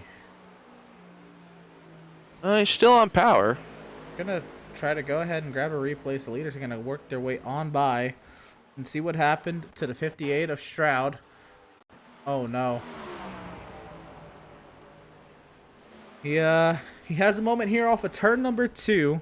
Let's go ahead and see what happens at the 58 of Joshua Stroud. He's had a rough day today. He was involved in so many incidents at the beginning of this race and off of turn 2 all by himself. Oh. Back end just snapped around in the exit. Good save though. But to keep it off the wall. He keeps it off the wall. I don't know how much longer he's gonna run in this race since he kind of had a slow get back up to speed endeavor. He's definitely gonna need new tires though. He's missed the pit box live. We're gonna come back live and he's still trying to straighten out. He just straightened down that pit box, so unfortunate timing. Andrew St. Coeur right up ahead. He's one of those lead lap cars who is pitted. And wow. Maybe it is that close that it's not going to be an easy 2-stop. Maybe it's a 3-stop, and maybe that's why Jeremiah Stutzman decided to pit at 27. Maybe he did the math to make it maybe a 3-stop race. Well, we shall see, but St. Coeur is down and away, back up front to the leaders. Next service, Seth Berger, inverse order of last week, inverse order now. Seth Berger leads his Swift Racing teammate around. They have now gapped Jonathan Jennings by about 0.6 of a second. And while we were away on that replay, Emerson, I just want to pull something out here. Devin Smith has pulled away from Greg Holt, Kevin Thompson, and Andrew Pratt by himself. I was thinking he was going to do that because he looked really fast. Yeah, I just don't know how he's doing it without really much of a draft. I mean, he does have draft help from a lap car a little bit ahead of him, but I mean, I don't know if Greg Holt, Kevin Thompson looks underneath Greg Holt right now currently for P5. But I don't know if it's just these two battling or if it's just they don't want to line up together or somebody has damage or under power, but I mean, he's just pulling away from them.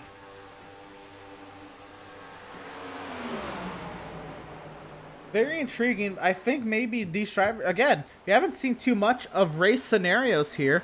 And again, the beginning of this race was all caution filled, so I don't know if these drivers really know how hard they can push it on tires. But maybe Greg's just pushed it much harder than he anticipated he had to. Maybe he's really pushed the entries of these corners. That right front has kind of begged for mercy a little too long and has now kind of given up on him. And you're seeing even these drivers who maybe don't even have the pace to push that hard into the corner, but they're just taking it easier by natural pace, kind of catching up to Greg. And you kind of see that happening right here with Kevin Thompson, just kind of working his way back up the inside of the 3.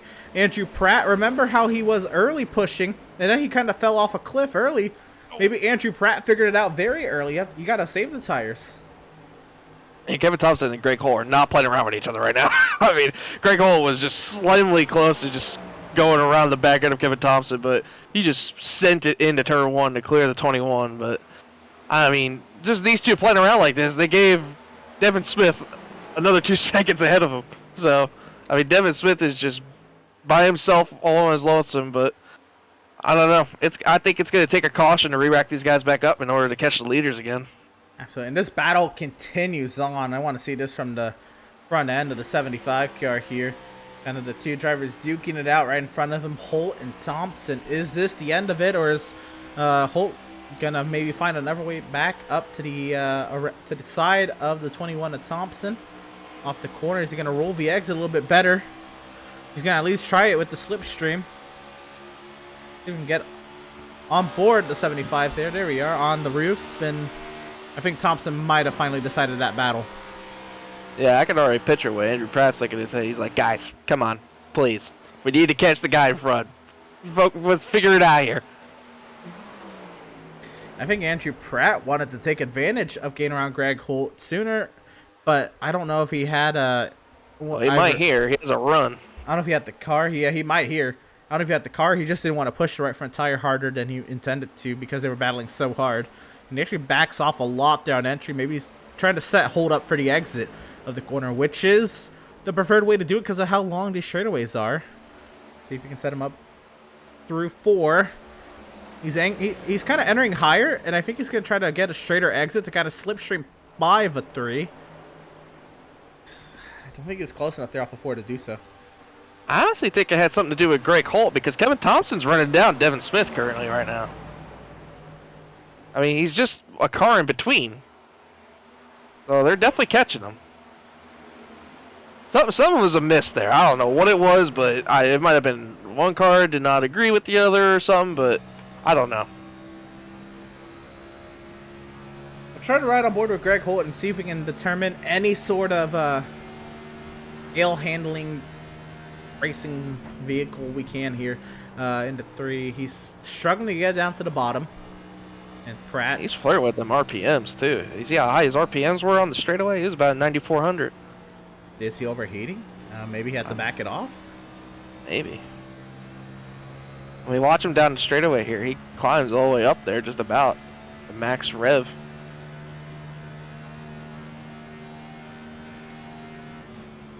Yeah, he's only got about 120 more RPM to play with. They're at the top of the straightaway, which is not much. Not much at all. You can easily hit 9,500 if you're packed up against somebody's rear end. And you gotta think how much tape these guys put on the cars too. I mean, with how long the straightaways are. I think he's definitely anticipating to take off some tape on the pit stop. But we are now past that 40 range to make an easy 2-stop. But remember, of all the cautions we had early, so you're gonna have to carry it at least maybe another 4 laps or so to kind of even out all the cautions earlier. And Seth Berger has just officially blinked out. He's blinked out again. That's a longer one. There he is. He's back. Where is he? It says scoring says he's back. There he is. Oh, yep. There he is. Okay. So. Welcome back, Seth. This is not comfortable for Seth. Or Max for that case. Because, Max is using Seth as draft and as kind of the way he's going to save some fuel. And then all of a sudden, he blinks out. That's not going to ease Max whatsoever. And just behind these 3 is Andrew Secor, who we recently saw on the green flag pit stops. Oh, and we have a caution on the speedway. Caution on the speedway. Jeremiah Stutzman. Oh, no, not Jeremiah Stutzman on his strategy. The caution is out. That is unfortunate timing. Oh, my. He had some help. We're going to go ahead and grab a replay and see what had happened to the 71 of Jeremiah Stutzman. And oh my goodness, what is this mess we're about to encounter? So here is the 71 of Stutzman. Quicker than the 22 of Jacob Reeves, the 96 of Matt Rogers. And he got sideways trying to send it 3 wide. Wasn't enough room. I don't know. Minimal damage though, so he definitely made it. I don't know if that's a yellow. Yeah, I agree. Based on the 2-car rule, but do you want to get Race Control just called it on the 96 and 71, so they just confirmed it was 2 cars. Well, for it to be a caution, yes, it does have to be 2 cars. The first 2 cars that make contact, but right. I don't see how the 96 is in any fault for that though. Right. To be so the rule in the Outlaws Sim Series is the first 2 cars to make contact, regardless of fault, get the EOL for the caution to kind of eliminate any of the he said she said kind of thing. Gotcha. The first 2 cars to make contact that bring out the yellow get the EOL no matter what, and that's kind of what's being at play here. Unfortunately, Matt Rogers, just minding his own business, is gonna get EOL'd for that. Yeah, fortunate victim. Wow. As we see the leaders coming to pit road. Definitely one person that'd love to see that caution, Greg Holt in the 3. Oh, goodness gracious. He wants to get a reset. Maybe take some tape off that thing. We're gonna watch these pit stops here, and then I'm gonna send our stage 1 winner, Max Service, your way after the pit stops here, Ed. But first, I want to see how these what the order is following pit stops, because these pit boxes, they're intriguing because, of course, they're sized for Indy cars, and you have to resize them for the stock cars. And man, there's Seth missing the stall by a large margin. Man. Oh no!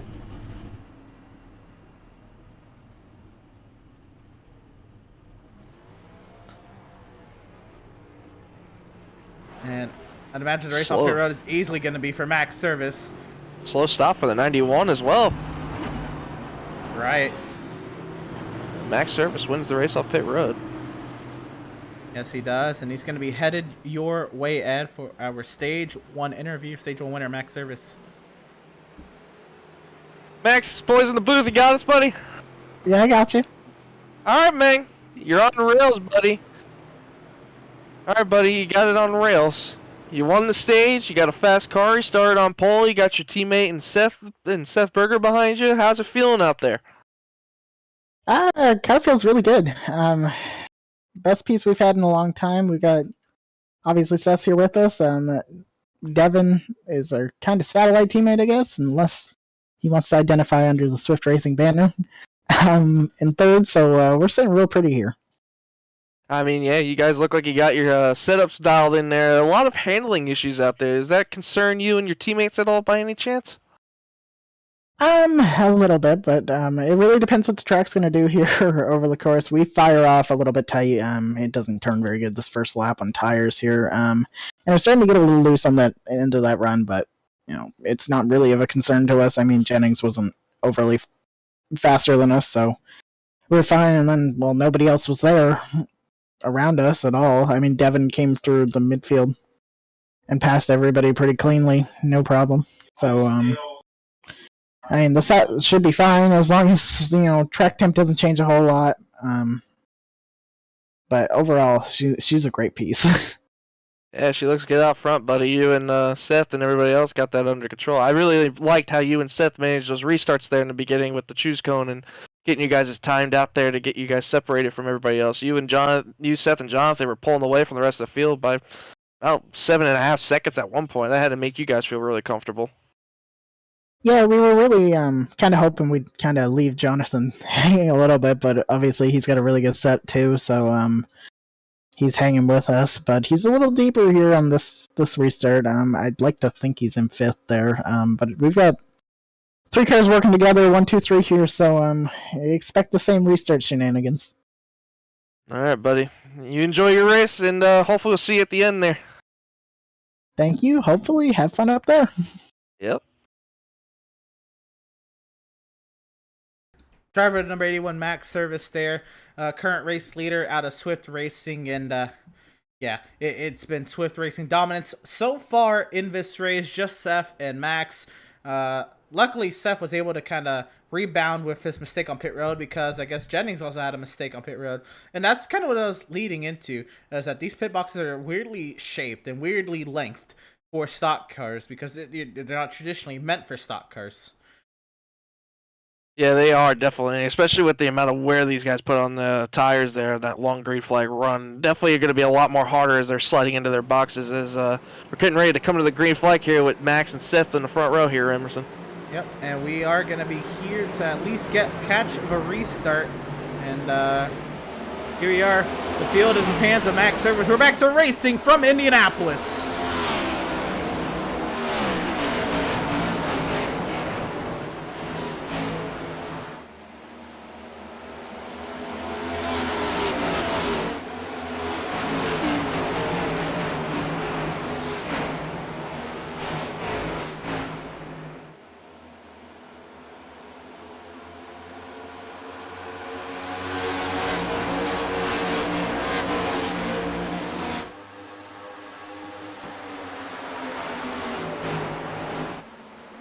Way up the track goes the 95 of Devin Smith. He's working to the outside here, trying to see what he can do up there.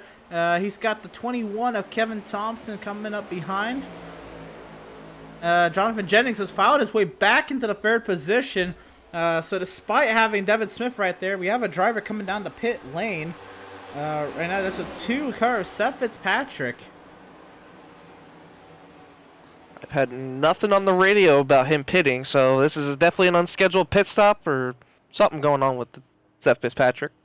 Was there potentially a Oh, penalty? we have a moment back here. Somebody went off. Looks like It that was was- the 22 of Jacob Reeves is up towards the outside wall. He's in the wall hard there. He's got the right front damage. At the 96 of Matt Rogers just lost complete control of it in the middle of 1 and 2 with an amazing save.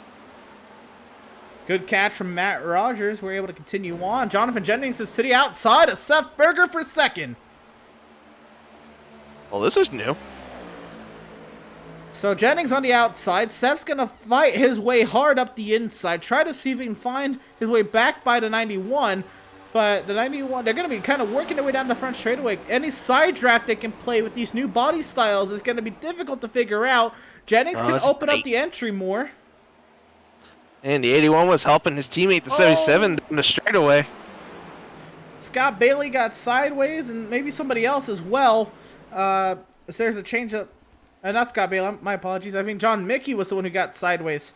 But down the back straightaway, Jennings is going to maybe clear Seth Berger. He tried to... Seth wants this bad. Oh, he's going to fight it hard into the corner. Oh, Jennings a little tight off the exit there. He's going to let Seth get back to his door here. Oh, Seth Brilliant here, you stuff. just pull him with the side draft here. You just got to pull him. There he this goes. is He went great. for the side draft there. And Max trying to help out his teammate any way he can. Still Yeah. going at it side by side. Seth's going to drive it hard into turn 1. And hitting all that. Here comes the 21 of Kevin Thompson and the 95 of Devin Smith. And the 75 of Andrew Pratt all in the mix here for this. Max is starting to drive away from this. The more these guys go side by side, the more it helps Max. So, actually, if Seth can battle Jennings anymore, that's going to help Max. Oh, and Seth was going to try to fall in line, but here comes the 21 right back on the inside. Trying to go around the 77 for third. Kevin Thompson looking to back up his great run last week with another good run today. Trying to clear himself, almost trying to clear himself onto the podium. About a headlight clear. Oh, man. Yeah, he almost turned himself into the outside wall there. That was close. Oh, man. And all this, Max is saying, all right, guys, I'll see you guys later. He's about a second and a half clear of these guys. I want to take him to Gapplebee's. That's what he wants to do anyway. A 1.4 second advantage to Jonathan Jennings and company. Kind of by virtue of his teammate battling Jennings so hard, but Jennings is actually going to try to chase Max down. Max is going to try to save his stuff. Jennings is probably going to have to use a lot of his right front tire to try to catch Max. You know, Max actually opens it back up. Oh, man, Jonathan Jennings was really trying to IndyCar that back there. He was separating the draft and everything. He went all the way to the grass just about to break the draft. Actually, I think at the moment, Jennings is concerned might not be in front of him, might be behind him and trying to hang on to the clean air. Well, as much clean air as he can because Max is so far ahead of it. It's essentially clean air for Jennings as well. Yeah, my bigger concern is how much of the tires did the 91 and the 77 use battling so hard for second place. Yeah, Jennings had the outside lane a lot more through that. He didn't have to put the right front under as much stress, but the right front did have to travel a longer distance. So, what's the trade-off there? Was it worth it to hold this second position to keep the clean air and keep the right front as happy as he can? Max. Oh, caution on the track. Caution on the speedway. It looks like McMurtry and Doug Solms. No, Doug Solms is Doug destroyed. again. Oh, the 84's engine's completely gone. Unbelievable. And I believe this happened with McMurtry first, and Doug maybe had nowhere to go. Oh, and again, Emerson, another handling issue. Here we go. These drivers have not been able to get a handle of their cars today. Yep, losing the rear end. Hard at the inside wall. Oh, don't shoot back up the track. Oh, no. Oh, my no. God. Oh, Doug Solms just nowhere to go. Good. I feel so bad for him, man. He has been in just about everything today. Yeah, really unfortunate. Doug Solms out of Ontario, Canada. The driver, unfortunately, tagged McMurtry McMurtry's re-entry to the racing surface. Well, involuntary re-entry, I should say. He could have held the brake a little bit better. That hurts. Oh, man. I feel so bad for Doug, man. I mean, for being involved in the one caution and barely hanging on to the top 10, he was doing such a fantastic job, and I'm pretty sure this one just ends his night. What a rough night. It won't help it by any means. But what this does mean is I haven't even mentioned it, but stage 2 is going to end at the completion of lap 54. And Max is already looking in prime position to take this one as well, unless there's a change of strategy here. Max is going to pit, and Kevin Thompson's going to stay out for potentially a stage victory here. Now he has to complete. He has to be the leader at the end of lap 54, so technically he could be the leader on the restart. But if he if he has a mistake on the restart, he could lose the lead and lose the stage as well. I love this call by him and Andrew Pratt. I mean, you got nothing to lose, right? I mean, Kevin Thompson's sitting 12th in points, and Andrew Pratt's 4th. I mean, just wing it, give it a shot. I mean, you gotta know all these guys behind you. I mean, you got a couple. What was it? 4 cars that stayed out. Yeah, about 4 cars stayed out. Everybody else is gonna be on 4 tires. I mean, you're just wasting another set. I'm going to go ahead and bring on up driver of the number 75, Andrew Pratt. I want to hear from you, Andrew. The strategy's kind of been all over the place today with all these weirdly timed yellows, a lot of handling issues out there. Your number 75 has looked pretty good today, maneuvering through the field up. He didn't lost a little bit there in the middle part of the first run, but was able to kind of charge back. Andrew, what's the call to stay out here? We got a pretty good car here. You know, probably top 5 car, but we're just kind of in tire save mode. We're kind of a little loose, but it's manageable. But just gotta be smart about it. Still a long ways to go, and going for stage points. I don't know why all these guys pitted right here and gave up stage points, but maybe they didn't. Maybe we're sitting ducks. But yeah, it's been a good season so far. Running where I feel like we deserve to run. So, yeah, just keep the nose on it and hope for the best. Fair enough. Well, Andrew, again, you've been flirting all through the midfield kind of all day long. I know you're going to be in second, but this kind of... Oh, no. Oh, goodness. I thought Kevin Thompson might have lagged out there. But you're going to have at least some sort of front row view for this restart down to turn number 1. What's the change in scenery going to do for this number 75 car? It's hard telling, not knowing, I guess. But clean air is always king. I'm just afraid it might be a little looser up here in this clean air. I'm actually a little better following someone. But let's see, we're good on the long run. So let's just hope we can hold on for some stage points here. Well, actually, the stage is going to come to an end as you cross the start-finish line here. So I guess technically, if you get a great start and Thompson has a mistake, you could win the stage.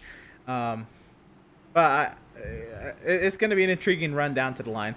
But at that, we look to the race now. It's been a great run so far for you. What would you kind of, I guess, leave tonight's race kind of being content with now that you've ran this well to start off anyway? Come again? I couldn't hear you there, Emerson. I was saying, now that you've ran, this long into the race, what would Andrew Pratt leave Indianapolis tonight feeling content with? I'm content with the top 5, but we're always going for a win, so, but we'll be smart about it. Absolutely. Well, driver of the number 75, Andrew Pratt, gets a start to the outside of the front row for this restart, Andrew. Best luck to you, and hopefully we're talking to you on the far side. All right, thank you. Send you back down to Twisted Axle, right? Oh, yeah. 75 Andrew Pratt there. That bright orange Gatorade number 75. And it's going to be intriguing here. Ed, we're going to have a race to the start-finish line, 4-hour stage. I've never been more excited in my life. It's like drag racing all over again. It will be a literal drag race to see who will win stage number 2. Trying to find ourselves the best angle of it. I guess we're going to just get an angle of them coming at us. But here we go. We are racing once again at Indianapolis until the line. Kevin Thompson will win the stage. How exciting was that? Oh, man. I don't want to make anything, Emerson, but look who's back in the picture here. The 71 car. Jeremiah Stutzman. After that one wreck, making the strategy call, taking 2 tires, he's battling for P3 now with the 12 of Andrew St. Coeur. Yeah, Andrew St. Coeur up here. Jonathan Jennings overtook Max through that round of pit stops, actually. Oh, St. Coeur way up the track. And St. Coeur's going to lose out to Jonathan Jennings. And he's actually going to be going on to battle Max. He's actually going to lose out to Max here. He's going to fall back in a little bit of a in-house rivalry. Jeremiah's going to move on Andrew Pratt here for second.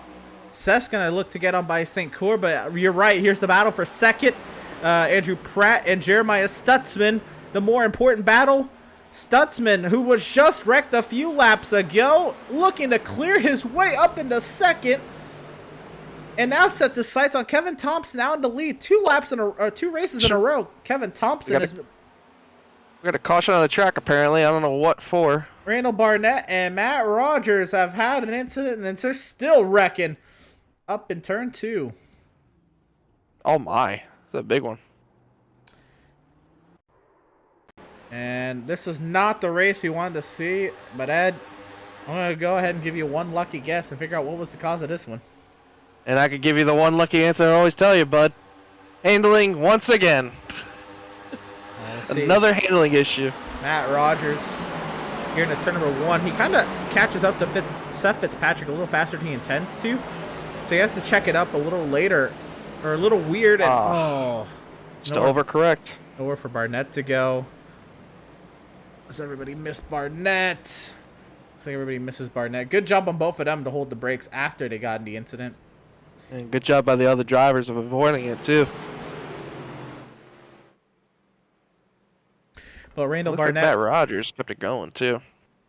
Yeah. Not too much damage, but unfortunate issues there.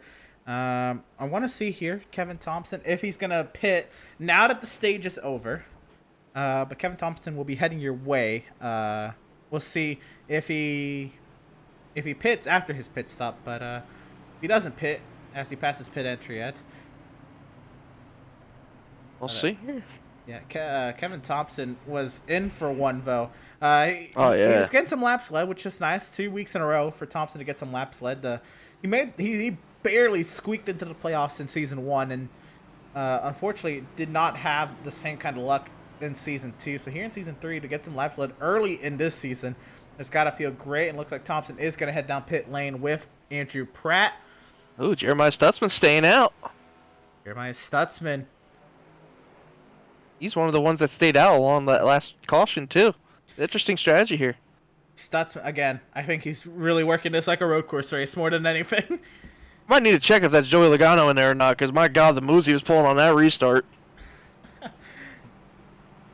You know, I didn't even realize Stutzman was a Logano fan. Last I heard, he was a Roush fan. He's ran Logano paint schemes all season long, and he's made a match. He ran via the AAA car at Auto Club earlier this season. But we're going to go ahead and let Thompson finish up his service, and we're going to be sending him your way, Ed. Our stage 2. Yeah, I think he just had a mistake at his pit road, too. Oh, no. Another one of those mistakes on pit road. Yep, he's going to get beat by Andrew Pratt here on the exit. Well, we can go ahead and figure out what just happened to the 21 of Kevin Thompson right there. Kevin Thompson, it's the boys up in the booth. You get a copy. Yeah, I got you. All right, my man. You made the bold strategy call staying out while the other guys pitted, and it paid out for you in the stage win. Talk us through it there. Yeah, I just stayed out, get some points, helped me in the standings, and got a fast car tonight. Just got to keep it clean, keep tires underneath me. Yeah, I love the call. I mean, you're sitting, I believe, P12 or P13 in points. I mean, I personally would have done the same exact thing if I were you in that situation. I've been watching you most of the night. You definitely have one of those strong kind of race cars, and Now you got 4 fresh tires. Tell us what you think you're going to have to do to get back up there in the front and contend with the 81, 77, and the 91. Just take my time and let the track come to me, and not race the cars around me, and not wear my tires out. All right, man. Well, I appreciate you coming out in the booth. Good job on the stage win, and hopefully we'll be talking to you later. All right. That is our Stage 2 winner, driver of the number 21, Kevin Thompson. Again, great stuff. Thought surefire Max was going to win both stages. Max decided, he's going to take the opportunity to pit. It was about 11 laps since they had pitted from the previous caution, and oh goodness, the choices were being made there. Jeremiah Stutzman elects the outside lane as the race leader. This might make it interesting. Yeah, I think Stutzman. I don't know. I don't know how I feel about it, but I think he also understands his situation compared to everyone else. I feel like Jonathan Jennings is in the catbird seat right now. I mean, he's got the 4 fresh tires, and I mean, besides him, I mean, the 81 and the 77 been the dominant 3 cars that we've been seeing all day today up front. I mean, this has got to be good for Jonathan Jennings. He just has to make sure he's ready on this restart to get on the gas and just hopefully be clear of Jeremiah going into turn 1. I mean, he's just got to hope that either Seth or Max don't get as good of a restart. Yeah, I don't know. Now the thing to notice, Stutzman's in control of the restart, and Stutzman could catch Jennings off guard, potentially by going at maybe very early or waiting very late. Who knows what kind of a game may be played here on this restart. But Ed, we're also just about to start the second half of this race. We've already kind of ran.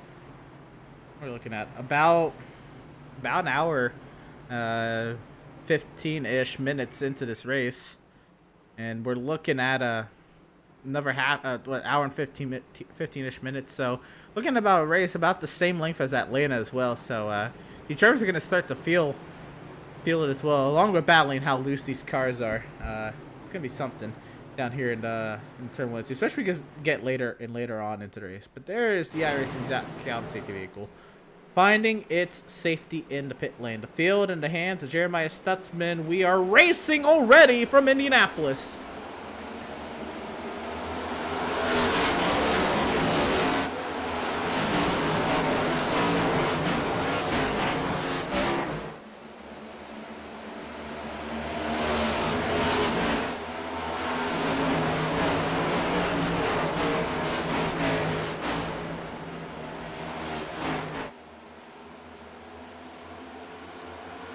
And the move off of turn 2, Max Service to the lead. He got around Jennings, but he's going to be side by side with Jennings down into the corner. What a power move by the 81 going into turn 2. My God. I've never seen Max go that aggressive in my entire life. Jennings up the inside, still fighting for this race lead. Stutzman trying to hang on to that number 71. Max and Jennings duking it out toe-to-toe hard for the clean air. Let's see. Seth is going to stay with Max. Stutzman's going to try to get to the back end of the 91. Max is going to have the head of steam down the front straightaway, getting side drafted hard down into turn 1. I mean, the 91's going mad aggressive. He knows he has to clear the 81 because they both been great in clean air. He knows if he has the track position, he'll be able to clear and hopefully set sail. But the 81 is just way too more powerful on the outside. Look at the run he builds off of turn 2 as the 91 has a moment off the turn 2, and now hopefully the 77 Seth Berger trying to make a move. The 91's blocking him all the way to the grass. Oh man, what a race we got going on here. What a move from Seth. Can he stick it? But remember what happened the last time the 91 and the 77 were together as the 81 was out in front.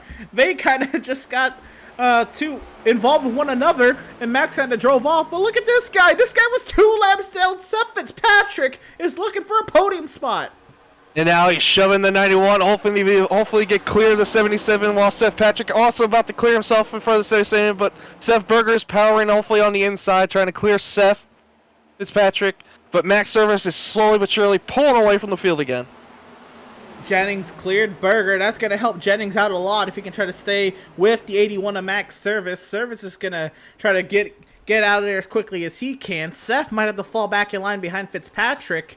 Meanwhile, Stutzman, even though he's on old tires, he's holding steady there in the 5th position. And everybody Yeah, kind we had of the set show for a minute back here for P4 and P3. everybody's kind of settled it out now. We'll see what Devin Smith can say from the 6th position. Greg Holt back in his battle station up into 7th. Kevin Thompson has found his way back into top 10. He's got slightly fresher tires than the cars in front of him. We'll see. Oh, here we go. The IndyCar move again. Yeah, we're starting to snake down here, and you know, with the sequential gearbox, I know they have paddle shifters in IndyCars, but the sequential gearboxes and the single lugs, I mean, maybe they're just feeling the IndyCar vibe. they gotta fit in with it at the speedway now. Well, I'll tell you now, I'm really glad they're single filing out because my heart rate was about through the roof with that whole start. My goodness. Between the 81, what kind of a restart he had, and how Jonathan Jennings was racing Seth Berger going down the back straightaway as we see this Seth Fitzpatrick going on Jonathan Jennings for second. Oh, man, this is going to get crazy. He's cleared him. And now here comes Seth Berger with the run, too. He's going to try to make a move on him, hopefully going down the front straightaway. Yeah, Jonathan Jennings looks like something's wrong with his car. He's struggling with the handling to get it down the bottom. And here comes Seth Berger with the run, hopefully to try to clear him. Nope, not going to make the move yet. He might try to get it here in turn 1, hopefully. Nope, Stutzman's going to back off. You see the pagoda kind of flash across your screen here as you look from the blimp. Stutzman now under fire from Devin Smith in the 95. They're going to duke it out here into turn 2. Stutzman trying to keep it glued. He's sideways and in the grass. It's the 71. Save. Way to keep it straight. Great save by the 71 of Jeremiah Stutzman. Oh, man. That was scary for Devin Smith and everybody behind him. I bet everybody didn't know if they were going to make it out of turn 2 alive after they saw the 71 have his moment. Back up front, Jennings and Berger duking it out for second position once again. And I think you're right, Ed. I think something amiss with the 91. Maybe he made an adjustment on that pit stop and the car didn't respond well to it. Or he's just used up that right front tire. And you know what? I forgot about all that grandstand on the front straightaway. We'll catch the car at some point here at the other end. That's a long front straightaway, but nothing changed. There they are. But yeah, something did not go well for Jennings, whether it was the pit stop or maybe just battling that hard on the restart. Yeah, either that or it could be the track change too. I mean, the track now is at a solid 84 degrees. Maybe the track with all the grip being put down, maybe a little bit of a miss, but we got a little bit of a battle going on back here between Devin Smith, Greg Holt, Kevin Thompson for 5th, 6th, and 7th. As Greg Holt has been having a couple moments, and Kevin Thompson's been ringing his doorbell here for a couple laps. There's that battle you speak of. Devin Smith holding station in that 5th position. A great run for Devin so far. Greg Holt, Kevin Thompson trying to size him up. A little bit of snaking down the front straightaway. Where's Holt going to go with this one? He's peeking to the outside. He's going to send it to the outside. What a move. That's showing a flex move right there, but can he keep the power down and hopefully complete the pass? Devin Smith's going to be having the preferred line of the bottom lane. But I think Greg might get him here. He has a better arc going into turn 2.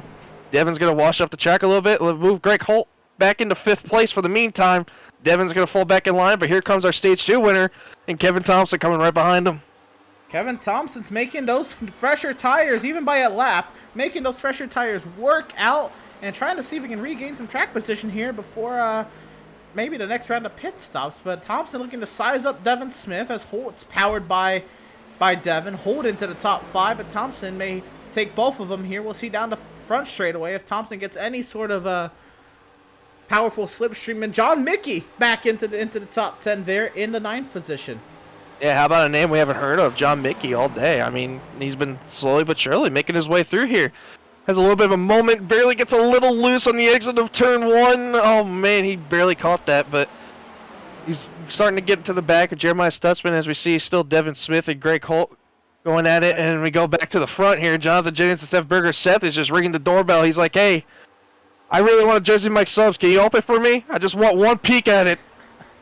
Oh, we're looking at that, but I think we got to go even another couple spots higher because Seth Fitzpatrick has closed that gap to max service. He was 2 laps down at one point, and he is now looking to try to take the race lead in the first 70 laps. Man, something must have woke up in that 2 machine. Man, he's on rails right now. He's running faster lap times than our leader. He's about a tenth and a half faster than max service right there at the line. But I mean, my goodness, what has woken up in this 2 machine?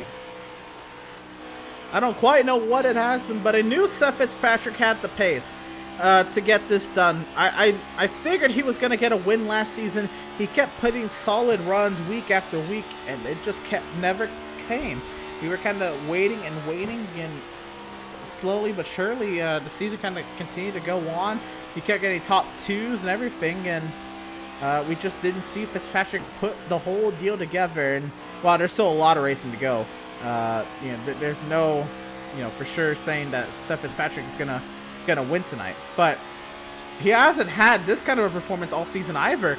Seth Fitzpatrick really struggled with the transition to this next gen car from the trucks last season, and I think this is a great showing for him. Even if he doesn't get the win done today, or like get the win from today's race, it's a great showing. It should be a great confidence boost as we get into the meat and potatoes of the schedule.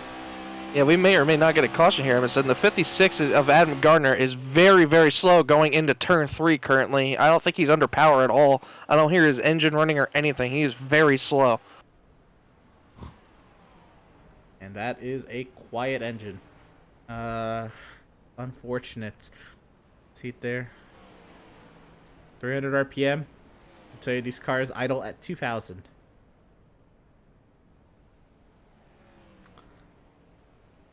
That is a quiet ride.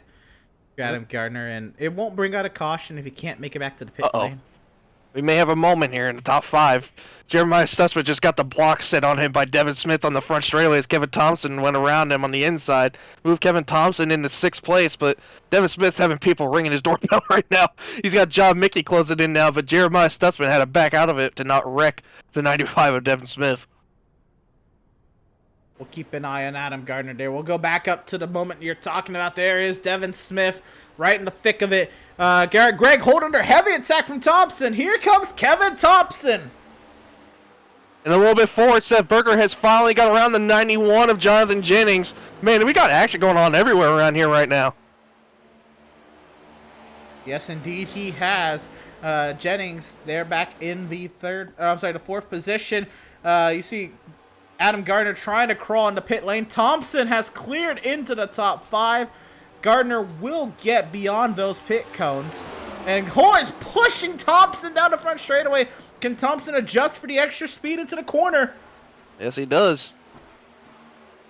Sliding. You saw Holt and Smith slide there through the center of the corner. Yeah, I think that push might have screwed Greg Holt a little bit there. He definitely had to back up his entry a lot more, giving Devin Smith and John Mickey a chance here going down the back straightaway, maybe possibly make a move. And John Mickey looking to try to make something out of this run so far, also peeking at a top 5 potentially. Right on board with the 69 of John Mickey.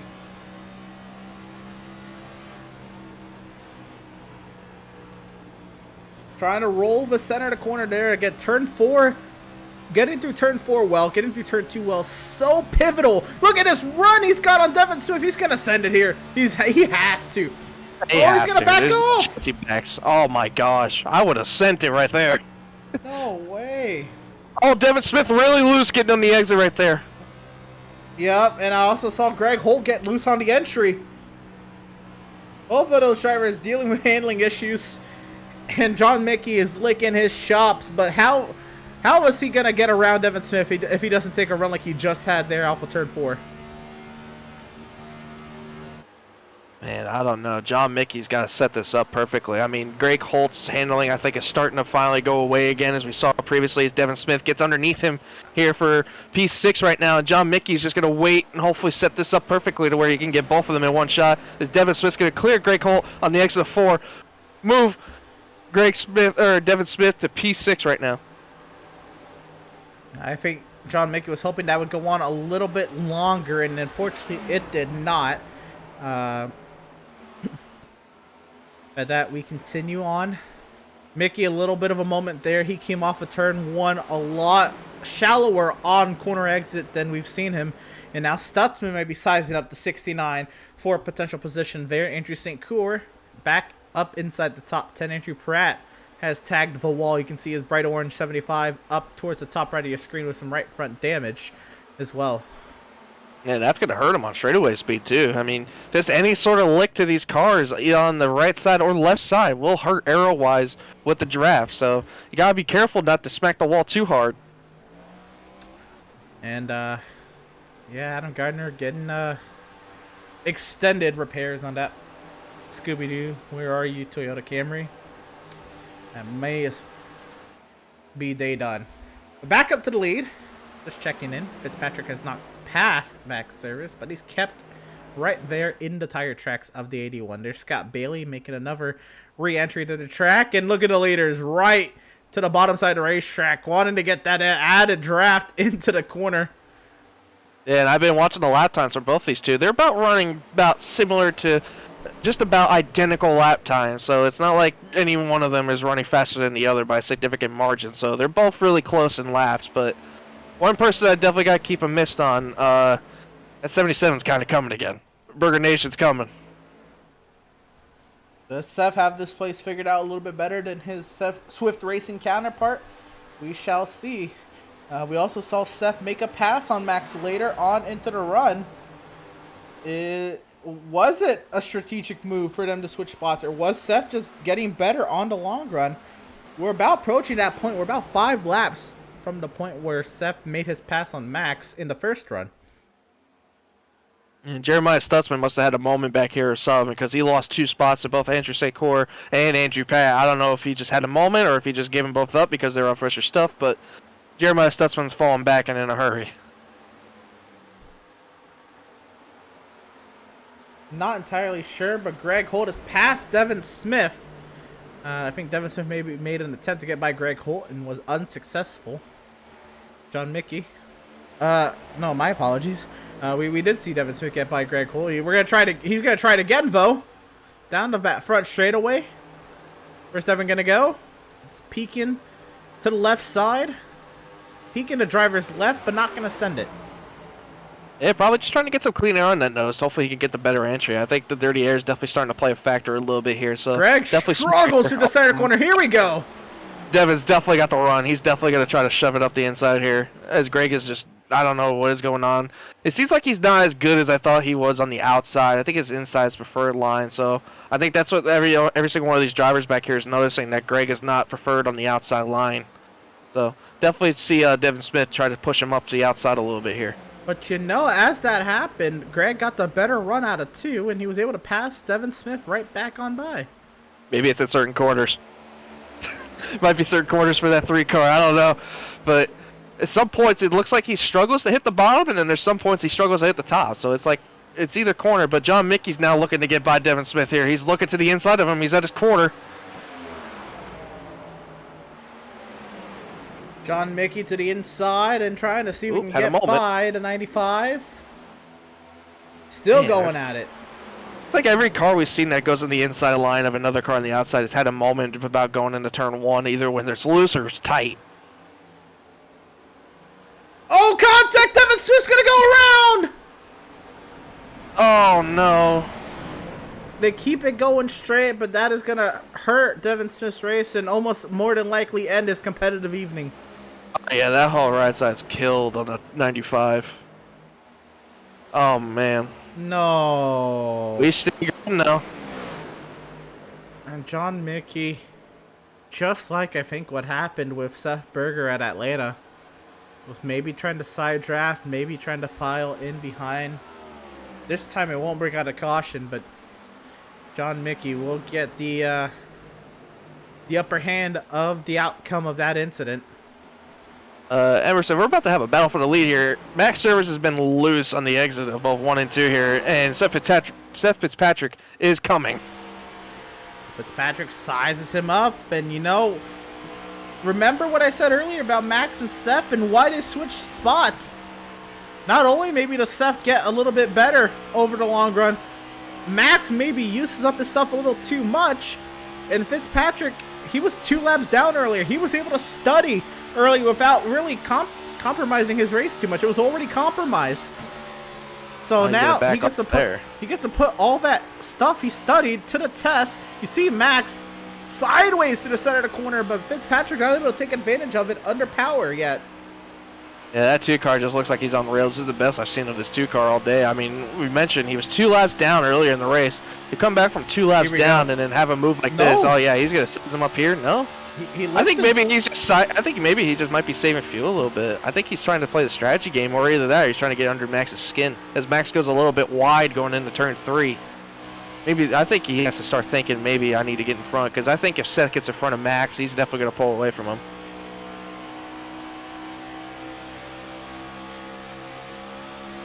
Might be here, maybe. No? Nope. Okay.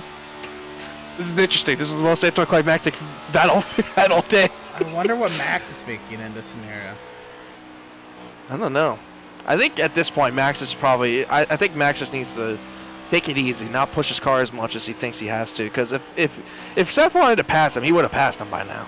So if he's not passing him yet, then he needs to just take care of his stuff. I know he's been pushing it sideways loose just about on the exit of every corner, but... I think at this point, if you're noticing Seth is just going to back off like this, then I'm just take it down a notch and just take care of your stuff. Make it to the next point where you have to come pit. Because I think we're probably going to have to see some pit stops soon. So I highly doubt these guys are going to go a full stretch on these tires, knowing how the tires are much more important than anything here. Well, here's the thing. When is that pit stop? We're now within 40 laps to go. Fitzpatrick's gonna peak. Is he gonna send? He's gonna send it in the 1. Here we go. Oh boy, and Max was not ready for that. He thought about it for a second, but then he finally got it the last second. But Max is gonna try to power him on the outside. Let's see if he gets it again. He did this to Jonathan Jennings before. Let's see if he does it again. They're gonna be even coming down the back straightaway. Fitzpatrick a little sideways, or maybe intentionally trying to fall off the 81. They are in a dead heat. Timing is scoring is showing 1/1000th of a second, side by side down the back straightaway. Still side by side into turn 3. Max a little sideways there. That might hurt, but Fitzpatrick a little sideways on exit. Yeah, Max is going to have the preferred line coming out of turn 4. He's going to have the better run, but I think the 2 is just better on the exit every corner than the 81. I think he's going to be able to, once again, just stay even with him. If I'm the 2, I wouldn't be separating this. Just side draft him. I mean, you're going to have to do it at some point, or else you're going to just fall back in line. I think it looks like he's just going to try to fall back in line. Yeah, that's exactly what happened there. Good eye, Ed. And, wow. For a moment there, it got really dicey. And all of that, the 77 Seth Berger and 91 of Jonathan Jennings, they gained about a second and a half on them. They loved that. Yeah, Seth and John are probably like, hey, go do it again. I'm right here. Keep doing it. Keep going more. 2.1 seconds the gap between Fitzpatrick and Berger. But we're now within that fuel window. If you think this race is going to go green to the end, I would pit now. If you're one of those people who wants the short pit anyway. If you think you're better in the long run, maybe go long. But definitely, if you need the short pit, or if you're in an unfavorable position, but you think you can still win this race, pit now. If you think this race is going to go green to the end. If you feel yeah, for the viewers at home. Yeah. Yeah, for the viewers at home, the 75 have just got around the 12 of Andrew Secor. So any of you Andrew Pratt fans out in the chat, Andrew Pratt is now in 9th place. And pretty much every from there in single file. But going back to what you were saying, Emerson, I 100% agree. If you're going to think you have a better long-run car and you think you can outpace these guys that are out front, try to close the gap up as much as you possibly can and pit now. I mean, if you think you can hold on to the tires for that long by yourself, pit now. But in my scenario, I've never been good on the long run in these situations, so I kind of want to have the short-run car, knowing how good of my car can be on a short run. So, like, for instance, the 77, the 81, the 2. I honestly think the 2 is better on the long run, so I might honestly wouldn't be surprised if the 2 pits first. A little bit of smoke there at pit entry. I believe some drivers have made their way to pit lane. And the snaking down the front straightaway continues, intensifies as Max opens up a little bit of a margin over Fitzpatrick. Did Fitzpatrick use his stuff? Is Fitzpatrick saving? What is going on inside the mind of the driver behind the 2?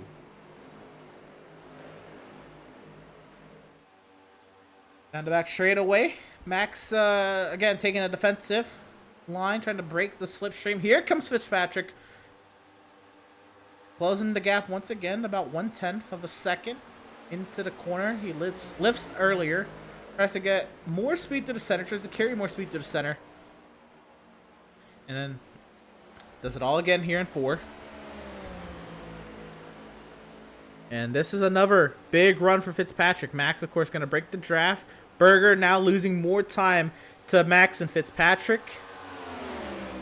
He needs him to start battling again if he's going to get into this lead battle. Yeah, and Seth was trying to work around lap cars there, so that definitely killed a little bit of his momentum. It was on the exit of 4, but between the separation of both him and Jonathan Jennings and how close the 2 and the 81 are between the working and the draft, I don't see how it's going to work unless him and the 91 hook up together and try to make something happen. As we go back here in the pack and see the 71 has gone around the 3 of Greg Holt for P6, and John Mickey is just behind the 3. John Mickey, I've been watching the last couple of laps. He's been absolutely dead sideways every time on the exit of 1. His car is just not handling well in the exit of 1, but everywhere else it's like, yeah, I'm fine. I can just turn. We're getting into those weird parts of the run. These drivers have only experienced it one other time, and I think at that, you know, drivers weren't sure if they had put too many heat cycles on the tires, pushed it too hard.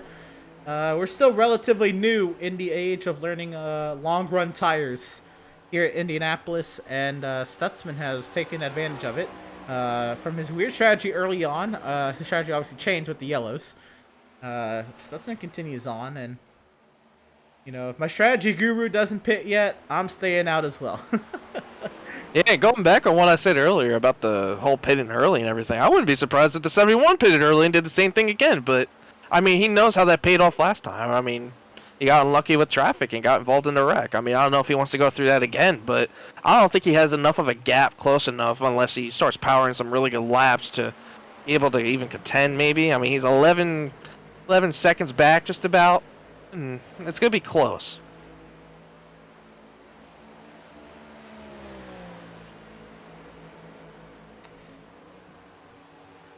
John Mickey hanging tough there in the 8th position. As you said, Pratt ahead of St. Coeur.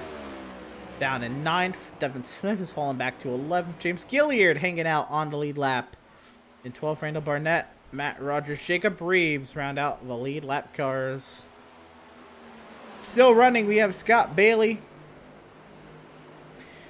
Brad Bothwell, and Jason Miz. The 3 cars still running in this race off the lead lap. Looking to try to maybe make it the 30 laps to go before pit stops happen, as now drivers have gone about 34 laps on this stint.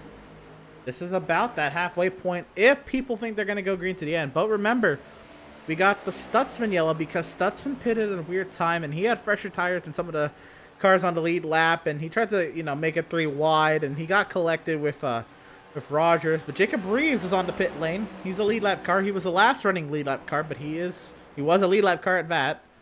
Yeah, he did. He was about to go a lap down. The leaders were just behind him. As Greg Holt has a moment. Oh my goodness, he about had a moment off of turn 1 right there. Oh, and Andrew St. Coeur had a moment as well. Very sideways off of turn number 1. Back up front. Actually, Jennings getting a little closer to Seth Berger, that is. Trying to close. Yeah, they're that both gap. running down the leaders again. I mean, it was from 2.3 to 2.1, and I don't want to say it, but the fastest car on track that last time, the last couple of times, the 91 of Jonathan Jennings. That's correct. We'll see this time. Max actually runs a 6 that lap, so Max was the fastest that time around. And All right, Jeremiah Max, what are you Stutzman has hiding? pitted. Oh boy, here we go. All right, get the pens and paper out, people. Here we go. Let's see if this pays out for the 71. I mean, did I call it or what? Of the meaningful cars, Jeremiah Stutzman was the first of those to pit. I would not be surprised if that starts to pull a little bit of strings here and starts to get some of these people down the pit road now. Absolutely. Definitely the people who are running around Stutzman are going to look to come in the next lap. Clean in the box, by the way. Right for sides going on. He'll get lefts. Our top 4 have not pitted. Neither has Kevin Thompson in 5th. 16-7. That is a long stop. Randall Barnett has came in. Nothing from the top 10 yet. And he misses the box. Oh, no. Oh, Devin Smith Smith is on pit coming in. road. Here he comes. Yep. Devin Smith was 11th before the round of pit stops began. And Jeremiah Stutzman is a first car a lap down currently right now. So if the caution were to come out, Jeremiah Stutzman would get the free pass. All right, nothing this time from any of our leaders. Top 4 have all went past pit road. Nothing yet. Oh, here comes Kevin Thompson. Kevin Thompson to pit road. Kevin Thompson's coming in. I do want to see what Devin Smith's time is before he drops the jack and gets out of there, and it will be a 7. Oh my goodness. Oh, was Devin speed? Devin might have sped. Either that or he might be fixing some of the damage, maybe. I don't know if you want to fix damage on your last pit stop of the day, though. I wouldn't either. It might be right. It might be speeding for the 95. Unfortunate. Just from a bad day to going worse. Oh, man. Unfortunate. Kevin Thompson getting his service. Max service in the set 2 sets Patrick are coming around turn 4 right now. I'm going to keep an eye and see if they come to pit road yet. A 15-second stop from Kevin Thompson. Seth Fitzpatrick on pit road. Seth Fitzpatrick on pit road. And Jennings. Here comes Jennings. Oh, here we go. This has got to bring the 81 and 77 next time. They have to pit next lap. Up, John Mickey and Andrew Secor on pit road as well. Yep. We'll get Fitzpatrick. He was the highest running driver. Stops it in the box, and you want to compare that pit lane time and that pit box time as much as we can. Of course, we're going to try to find Max and Seth when they come around turn 4 as well. Greg Cole is still out there too. Andrew Pratt. Down and away, a 14.7. 4 of a 2 of Seth Fitzpatrick in the box. See Jennings. Kevin Thompson stayed on the lead lap there too. 15.3. Yeah, Thompson was able to stand the lead lap. Here comes Max service. Yep, here comes our leaders. And Seth Berger. Seth will stay out. Greg Holt's just coming off turn 4 now. With Andrew Pratt. I think Greg Holt is coming in. Nope. Okay, he's staying out. Andrew Pratt is pitting now. Yep, Andrew see Pratt. that in the background. Here it is. We saw Fitzpatrick 14.7 in the pit box. Seth Fitzpatrick is ahead of Jonathan Jennings by, I want to say, about a second and a half, 2 seconds now, just coming off pit road. And Seth Max Fitzpatrick is in the 3 now. In the box. And remember, they also have to get up to speed. Emerge smoothly. Pratt, you see, coming into the box back there. Max getting the left sides. Yep, Seth Fitzpatrick is coming down to the start finish right now. Let's see how this 14.7 as plays well. out. Here comes Seth going into turn 1. Let's see how close this is. You see Seth Fitzpatrick on the track. Max, he's got to power it through the access lane here. Fitzpatrick around the outside. They're going to be racing on pit exit. Fitzpatrick's going to get the run. Fitzpatrick's going to clear Max. And that's going to break the draft down the back straightaway. Just to keep in mind, Seth Berger has not pitted yet. Seth Berger still has to complete. Seth Berger still has to complete his green flag pit stop if he is, unless he's praying for a caution. Andrew Pratt is just coming off pit road now. Oh, Seth Berger just calmed over the radio that he is coming in this time.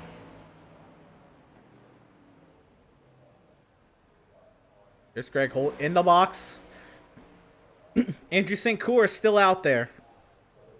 Yep, he would be the last one that has not pitted yet either.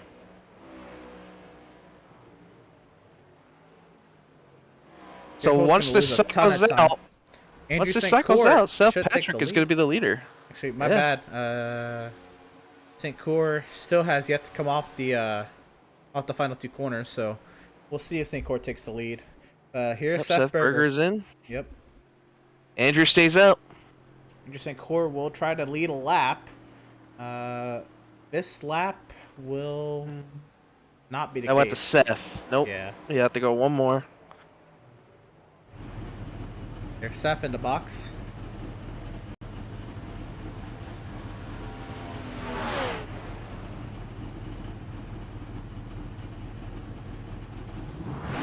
Greg Holt must have lost a ton of time up pit road. But Seth stayed out way too long. There's Fitzpatrick going on by. There's Max going on by. And Jonathan There's Jennings. Jonathan Jennings. Andrew St. Cour, the last of those drivers to pit. Well, he has yet to pit this time around, but he's still out there. Yeah, he's still going. Andrew St. Cour is our leader currently. At this point, you might as well go as long as you can and hope for that yellow. Oh yeah, 100%. There's a miss coming off the pit lane there. He's got about a 20-second lead to Seth Fitzpatrick.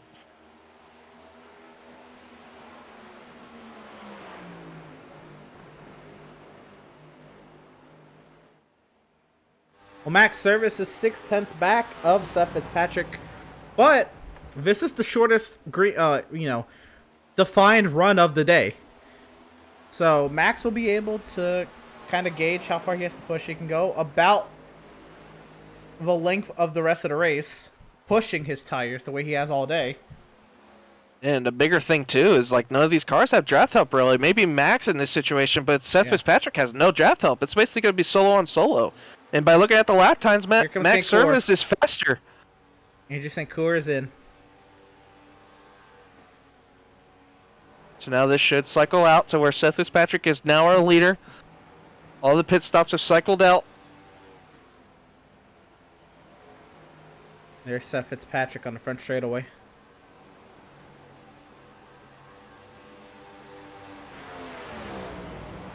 And Max again, a 10th faster than Seth Fitzpatrick.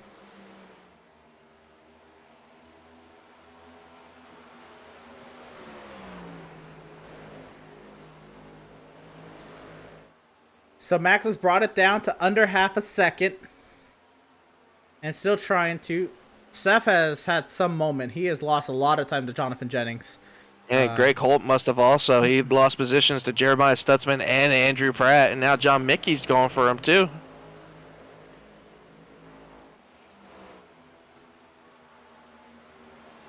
John Mickey coming back down pit, or that might be from earlier. I thought I saw something about where he said he was coming to pit road. Might be a miscommunication on my part. Here we go. 22 laps to go.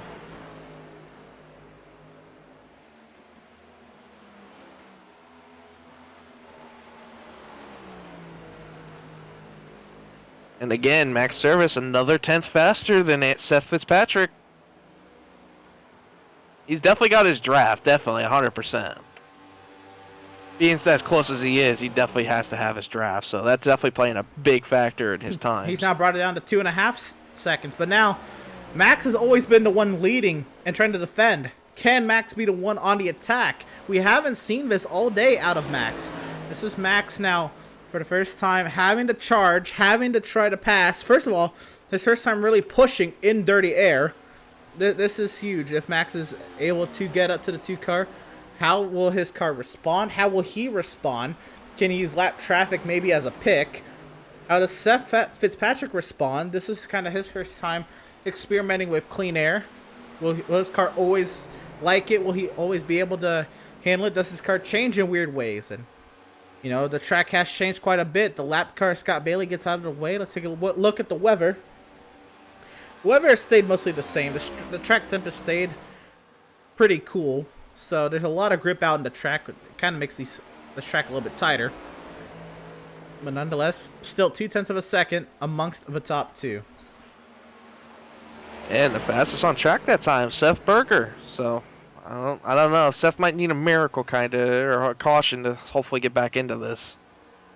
But right now it's just Max Service and Seth Fitzpatrick. Jonathan Jennings about 2.5 seconds back. I don't know if he's going to have enough to get it, but Max is right there. Look at the charge he has going into turn 1. How much ground he makes up.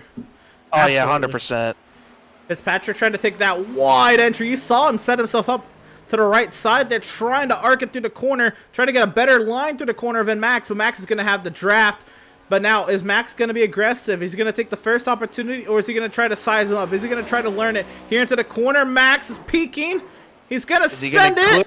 Oh, man, that's close. He tried to get down there.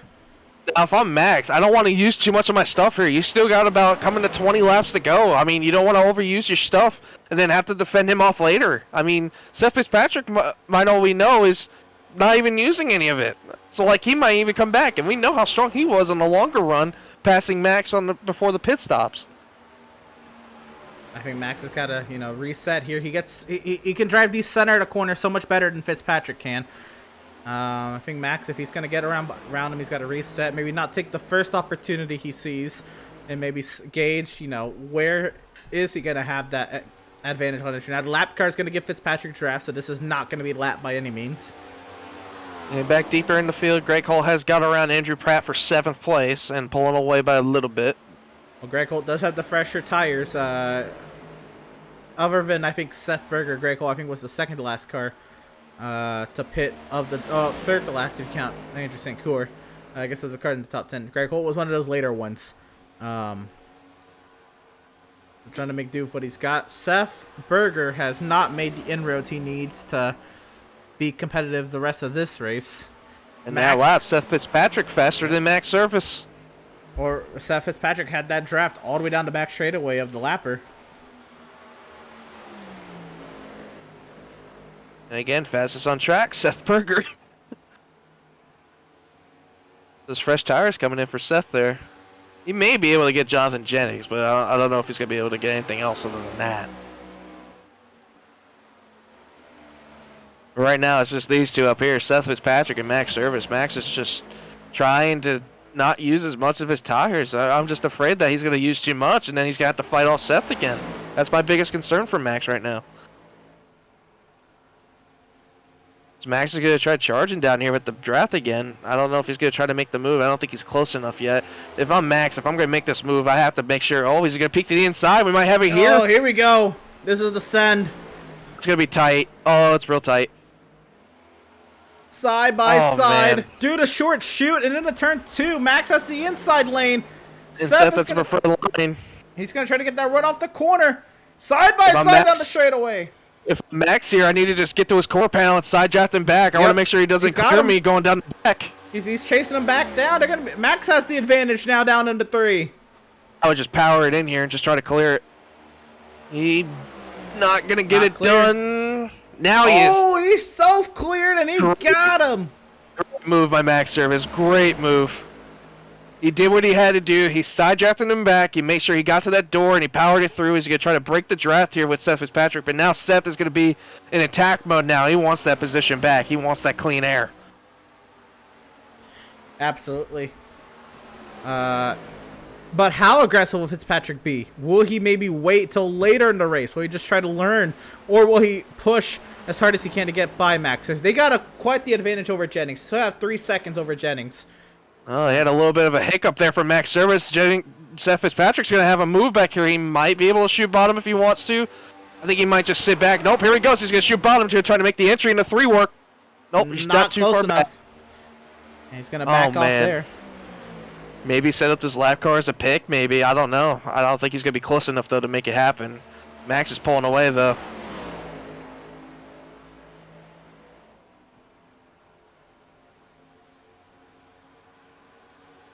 Jason Miz now going to give Max some much-needed draft. Down the front straight. That's going to help Max down the straightaway. And Miz gives way in the corner. That was perfect for Max. A great line right there by Max Service. Great job. He hooked that white line perfect, but I think Seth had a little bit better going just underneath it with all 2 of his tires. But it looks like the 81 in clean air. He's hooked up perfectly. Yeah, but again, we saw Max kind of taper off towards the end of this run. And when that's going to happen is literally going to be at the end of this run. Can Max keep those tires happy under him after already having to go through a battle?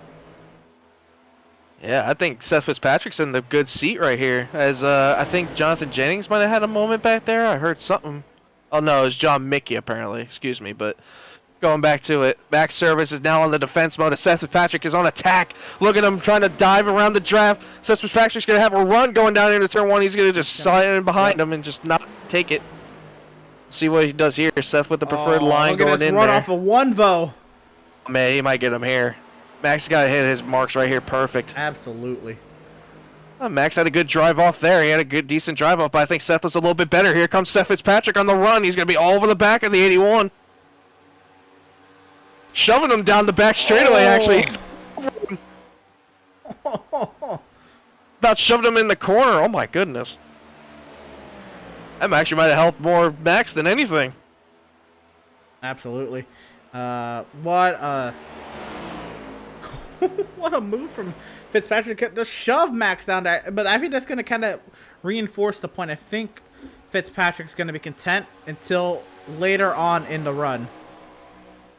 Are you sure about content? Because he's really going aggro right now. Well, but he's not gonna make anything too bold right now. I think he's going to let Max kind of do his thing. I agree. I 100% agree with you, Emerson. I feel like it's basically gonna be last second, if anything, for Seth Fitzpatrick. I may reconsider that. Oh dear, here comes Seth Fitzpatrick again. We're gonna try it again in turn 3. Side by side. Max is gonna have the preferred run on the outside. He's gonna have the better drive off. Oh, it's tough. So close. Seth Fitzpatrick loose on the exit. He's gonna try it again one more time on the exit of 4. Oh man, it's just Max has that better drive off on the top, but here comes Seth Fitzpatrick. They're side by side. Woo! Max barely shuts the door on him. Here comes Seth to the outside. They're swapping sides here. Oh boy. Seth Fitzpatrick can have the preferred line here going inside. Oh man, Max got tight a little bit there. He's gonna be close. Seth might be able to clear him here. Oh boy, it's gonna be close. So he's gonna have to power. Max is gonna have to power in here if he wants to stay side by side. Fitzpatrick's gonna have a power run. Seth's gotta get there and side draft. Max has gotta get there and side draft Seth now, as Seth had a little bit of a bobble coming up over the onto the back straightaway. Wow, that was a loss for words. Back into turn 3 though. Max has the advantage. He's diving it down in there. Still going at it hard between these two. And Max is gonna. Oh my goodness, self clear right in front. Man. I'm gonna need a heart rate check after this. My God, this is getting exciting. We're not even 10 laps in. We're not even 10 laps to go yet. I don't know how much more we can take of this. We're gonna need some assistance up here in the booth here, maybe. Oh, set for the moment on the exit of 1. That might give him a little bit more breathing room for Max. I think Seth might have burned up a little bit more of his stuff than he wanted to there. Right, this is the hardest Fitzpatrick has pushed all day. I'd say the same for Max as well. Jonathan Jennings barely closed, maybe a couple tenths on that, but nothing really much there closing for him.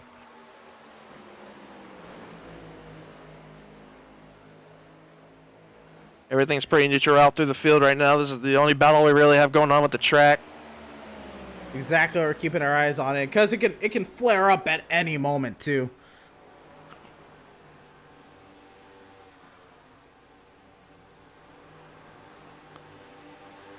A lot of breaking the draft down the front straightaway. Fitzpatrick's closing the gap again. I think he's definitely got to work on cooling his tires off before. Yeah, Max right there is faster than the 10th by the Seth Fitzpatrick. So it's right back again where Max is running faster. Max has to break the draft here. I mean, this is a fantastic battle. I mean, what a race. Look at we this. Ask for a race. Oh, absolutely not. It's been amazing.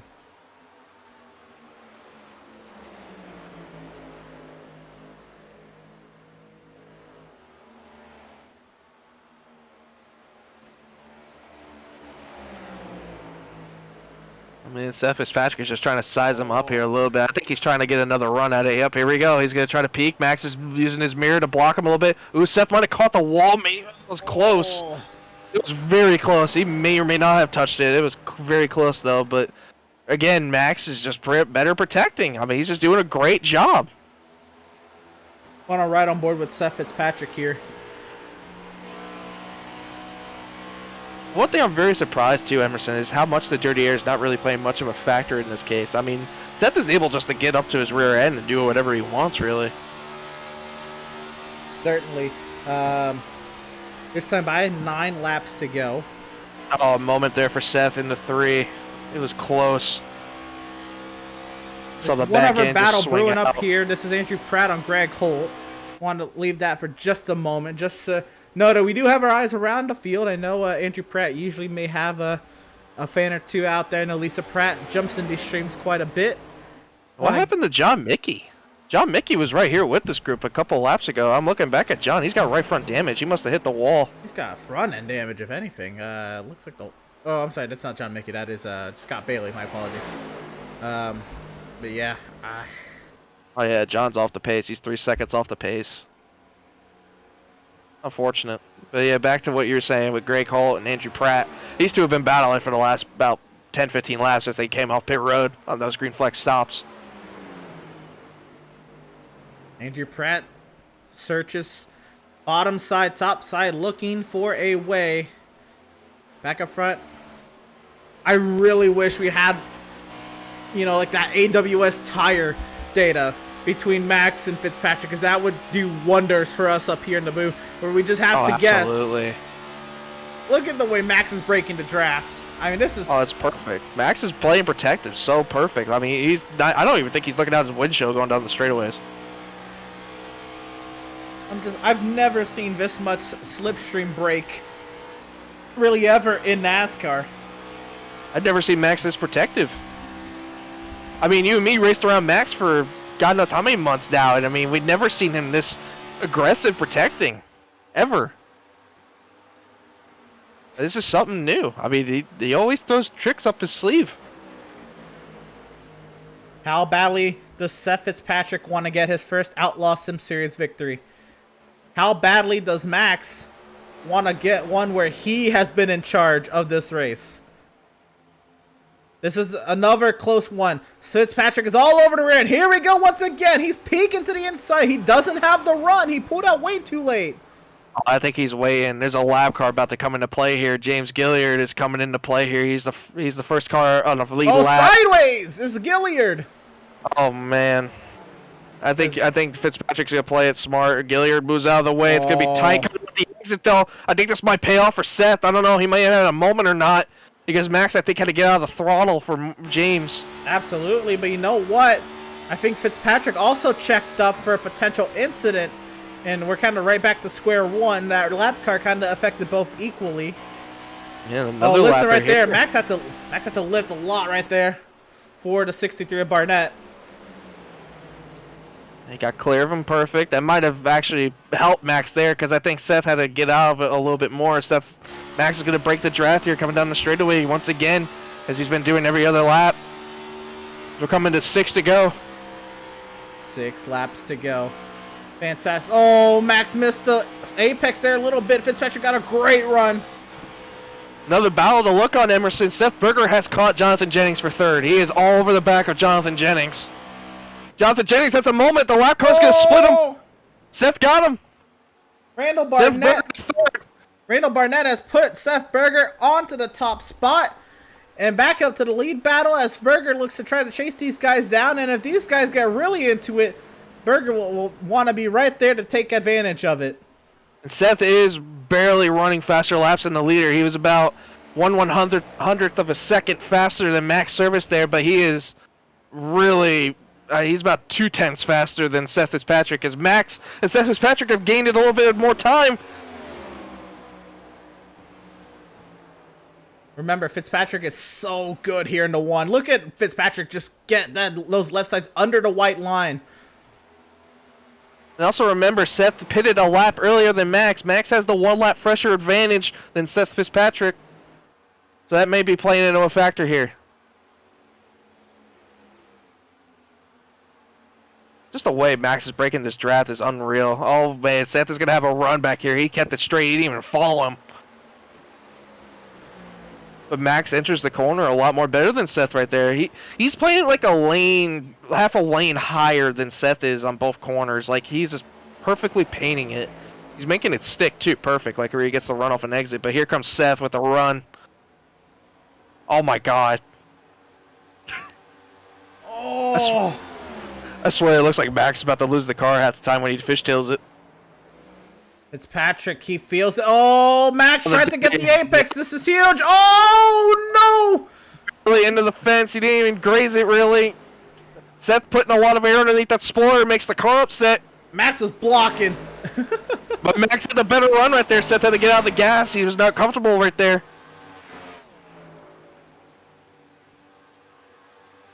Oh man, that was close. Oh my God, baby. Seth with another loose moment. I think Seth is burning his stuff. But Max, I think, is trying too hard to accommodate as well. You saw what happened down in the 1. 3 laps to go. If I'm Max right now, I'm looking in the rear view and just seeing how much of a gap he has. I'll just take it easy. Just hit your marks. Don't do anything crazy.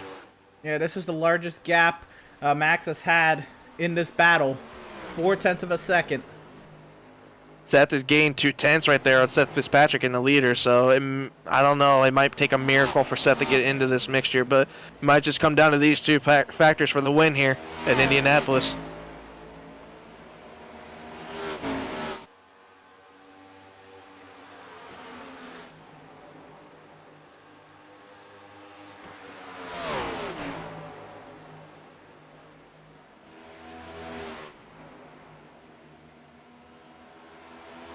Two laps to go, this time by 5 miles to settle it. And it looks like the gap may have stabilized. Max has actually opened up to now half a second over Seth Fitzpatrick. What a grueling battle it has been today, though. Oh man, you can't ask for a better race, Emerson. I mean, I'm more happy I was able to come into the booth and witness it with you. I mean, what an unreal finish to a race we're about to have between Max Service and Seth Fitzpatrick. I mean, these two put on one heck of a show. I mean, Max has been out front for a majority of the day. Seth Fitzpatrick came from 2 laps down to overcome to come in the second, possibly, maybe even get the win. I mean, it's just unreal. These two drivers with a miraculous day today. Did Fitzpatrick cool off his tires to maybe get one more go at it? Max Service out of Truro, Nova Scotia, Canada. He's got one more lap to do it. He's got a nearly 0.4 of a second advantage over Seth Fitzpatrick, but Fitzpatrick is closing now. Is it too little, too late? The bell lap. 1 lap to go here at Indianapolis, presented by Whiplash Sim Cams. Got a lap car on the way of the 22 Sideways Jacob is Reeves. Fitzpatrick. Oh, into the walls, Reeves. Oh boy. That might have done in Fitzpatrick there. Fitzpatrick checked up for him, and Yep. that'll do it. If Max just babies it around these final 2 corners, it's all his. A second, the advantage now for Max Service. Down the back straightaway for the final time. What a For the drive. first time since season 1, looking to get multiple wins on the season. Max Service, second in points, is going to get his second win on the season, and he's going to do it at the Brickyard. Max Service dominates Indianapolis.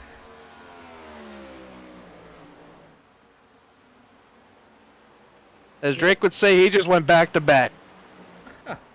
Max Service did. He got the maybe lucky win last week at Atlanta, but he dominates today to back it up. Seth Fitzpatrick second, Seth Berger third, Jonathan Jennings and Kevin Thompson. But top 5. That is phenomenal stuff. Unreal. What a race. I was happy to be able to witness it with you, and that was great. What a show these guys put on the Outlaws Sim Series. What a drive by Max Service. Unreal. Did you see everybody coming by to give him this celebratory little bumps and bruises there on the car? What a drive by Max Service. What a drive indeed.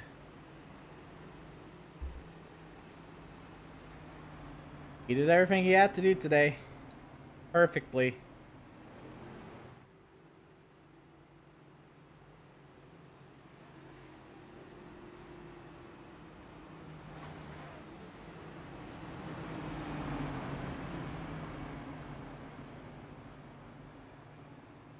And at Atlanta, Seth Berger came out to do donuts with him. I think he's going to go ahead and do the same today as well. Yep. And is that Andrew St. Coeur coming up to congratulate him? I think he It wanted looked to. like it. I think he was thinking about it, yeah. Well, if you don't know, I don't think I've mentioned it on broadcast yet. Andrew St. Coeur is Max Service's stepfather. And here comes Max. He's going to send it through the grass. Oh, we're Tokyo drifting in Indy. Nice, Max. And Don't hit the wall. Don't hit the wall. All I was going to say is it's pretty great that they get to race against one another in the Outlaws Sim Series. And there's Max. He's going to start lining it up. A little interesting twist of the burnout. A little interesting. He went all the way in the middle of turn 1 and 2 for that. I think now he's going to come by the back to the start finish to do some more.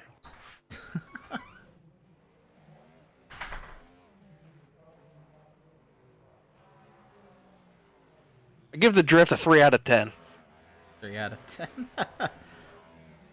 Oh, here we go. Oh, not the wall. Yep, Oh, and there no. it is. Yep. Yeah. It's okay. They'll pay for that.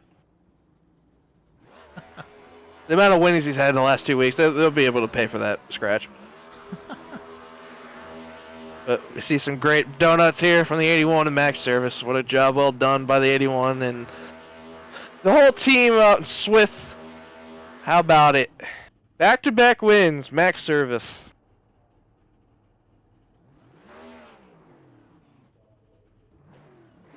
And I want to go ahead and bring him on up. Driver of the number 81, Max service. Absolutely dominant today. Max, after last week's crazy wild finish at Atlanta, maybe people could say it was a lucky win. You go ahead and you just scratch all of that. 91 laps led out of 120. That's over 75% of the laps led tonight. Dominate and win here at Indianapolis, Max.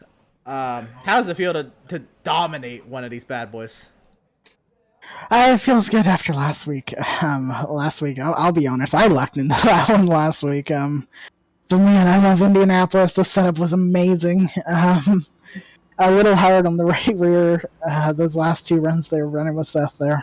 He was really, really fast, kept me very honest. But man, I'm so happy to get one. I'm worn out after that one. I think rightfully so. That was a absolutely wild battle there with Seth Fitzpatrick. What's going through your mind? Kind of the gamesmanship kind of going on there between you and Seth, kind of lifting into corners where maybe you have a run, maybe sending it into other corners where maybe you don't think you have as great of a run. From both sides, it was quite an intriguing battle dynamic. But to you, what was that like? It was crazy. I was trying my best to break the draft as much as I could. If I stayed on the wall, as much as I'd prefer to stay on the wall, he was just gonna have such a big run into the corner, and I really didn't want him to shove me off into the corner. He did a couple times when he probably could have pulled out and passed me. But I don't know. I was trying to play games for those last 2 runs, and I guess they weren't really working, but they were keeping me up front to the best of my abilities with the condition the car was in. Certainly tearing right rear off wasn't very good. I started to figure out those last 10 laps off of 2, and we started to get a lot better. I was going to say, early in the race, Seth passed you. We thought it was maybe strategy, but we saw in the second run that you started to struggle with tires later in the run. What changed that final run? Even though you're battling your heart out, that maybe kind of preserved those tires more? Was it the fact that the car you were battling was also burning tires at the same rate as you? He was certainly better on right rear. I think I was better on right front, but it was nice to be able to battle like that for the entire race. But I don't know. I just kind of started lifting a little bit more into 2. I was noticing that I was driving in a lot deeper than he was, so I figured why not try and back this up a little bit, and it started working. I'm like, okay, we're going to do this the rest of the race. Well, through 6 races, 2 drivers have 2 wins on the season, and the other 2 drivers seem more as part-time drivers. It's really been you and Jonathan Jennings this season, first and second in the point standings. How are you kind of looking at the season now? A couple wins on the season. You've done this once before, getting 2 wins early on in the season. With the championship 4 that year. What are you looking at this season now? Already sitting very pretty, second in points of 2 wins. I guess if we're going off season 1, I guess I'm not winning any more races. But But last week, I mean, race 5, I've never finished off the podium. Average finish of 1.6, 2 wins. So that's kind of expected for that, apparently. But I don't really know. We're gonna try and go contend for this points lead. Obviously, Jonathan Jennings knows what he's doing here, and he's really quick. Despite me winning last week, he still pulled me in points by a substantial margin because I was not relevant to the stages at all. But we're gonna go try and contend for that. But I mean, we're gonna have to be so good every single week to contend with him. Fair enough. But Max, once again, this was a dominant performance. I think the first time that you won an Outlaws race and you were the dominant car at the beginning, the middle, and the end of this race. So congratulations on a absolutely amazing performance. And then the battle at the end, you have to fight for it as well. It didn't come easy in any aspect.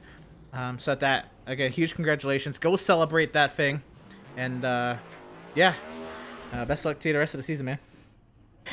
Yeah, thank you. Thank you for doing what you guys do up there. Absolutely. And again, that's race winner, driver of the number 81, Max Service. And Ed, we got to get through our post-race results here real quick, and then we're going to step aside, get a break, and we'll catch some more interviews on the far side. But first, let's see how everybody kind of brought it to the checkers here tonight at the Indianapolis Motor Speedway. You see there, it was Max Service at the forefront of the field. He led 91 laps today. Max Service out of Truro, Nova Scotia, Canada. Dominant today with 91 laps led. Seth Fitzpatrick finishes second. Seth Berger comes home in third. Jonathan Jennings will wrap up tonight's race in the fourth position. Kevin Thompson quietly brings home a great top 5 finish for Kevin Thompson. That is going to do wonders for him. The 71 Jeremiah Stutzman comes home in sixth. The 3 of Greg Holt will finish in 7th. Andrew Pratt will bring it home in the 8th position. Andrew St. Coeur gets himself a nice lead lap finish in the 9th position after last week's incident. And James Gilliard, even though he's 1 lap down, will get himself a top 10 tonight here at Indianapolis. Ed? Yeah, in 11th, we got Devin Smith, who had the unfortunate contact with John Mickey earlier in the race, coming in P11. Jacob Breeze rounds out 12th.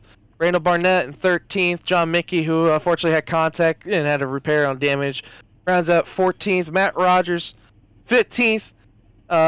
Scott Bailey in 16th. Jason Miz, 17th. Nathan Aldridge in 18th. Brad Bothwell in 19th. And Derek McMurchie in 20th. And to kind of round out Heartbreakers row here, Doug Solms brings it home 21st. He'll finish 70 laps down, along with Adam Gardner in 22nd, 70 laps down as well. Joshua Stroud finishes 23rd, 87 laps down. Robert Gianni 24th, 109 laps down.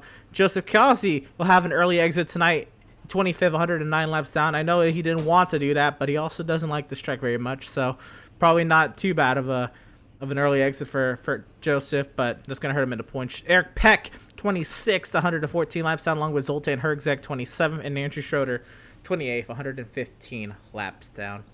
That's how everything will round up here at the Indianapolis Motor Speedway. Don't go anywhere, though. We still have more post-race coverage coming up on the far side of this break. We'll be right back here at Pit.TV.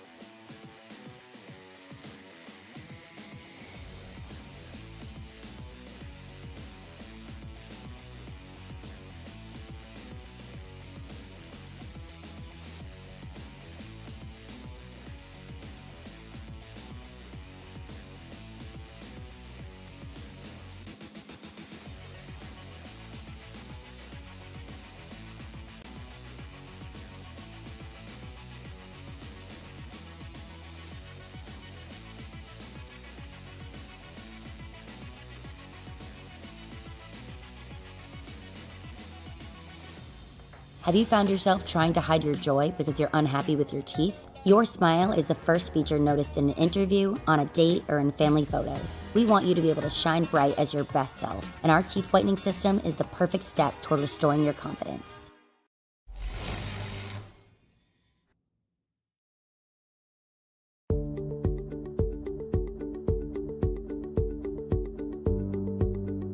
Sound art is a product that is a speaker and it's art. We combine it together and we call it sound art. What makes it so unique that any picture can be your speaker? Sound art gives you the high quality sound without the ugly speaker. This isn't a picture with a speaker, the picture is the speaker. Just imagine your wedding picture uploaded onto a canvas and now it's speaking 10,000 tunes. I mean, it's a very cool concept. What we like so much about it that you can take anything that means something very special to you, upload it on the canvas, have it hanging up in your room, your balcony, wherever you want to put it, and now it's a speaker. I mean, how cool is that? It's something that we have that and no one has. No one has this product. It's just a great gift to give anybody. It's just a neat concept. Around here we say, art never sounded so good.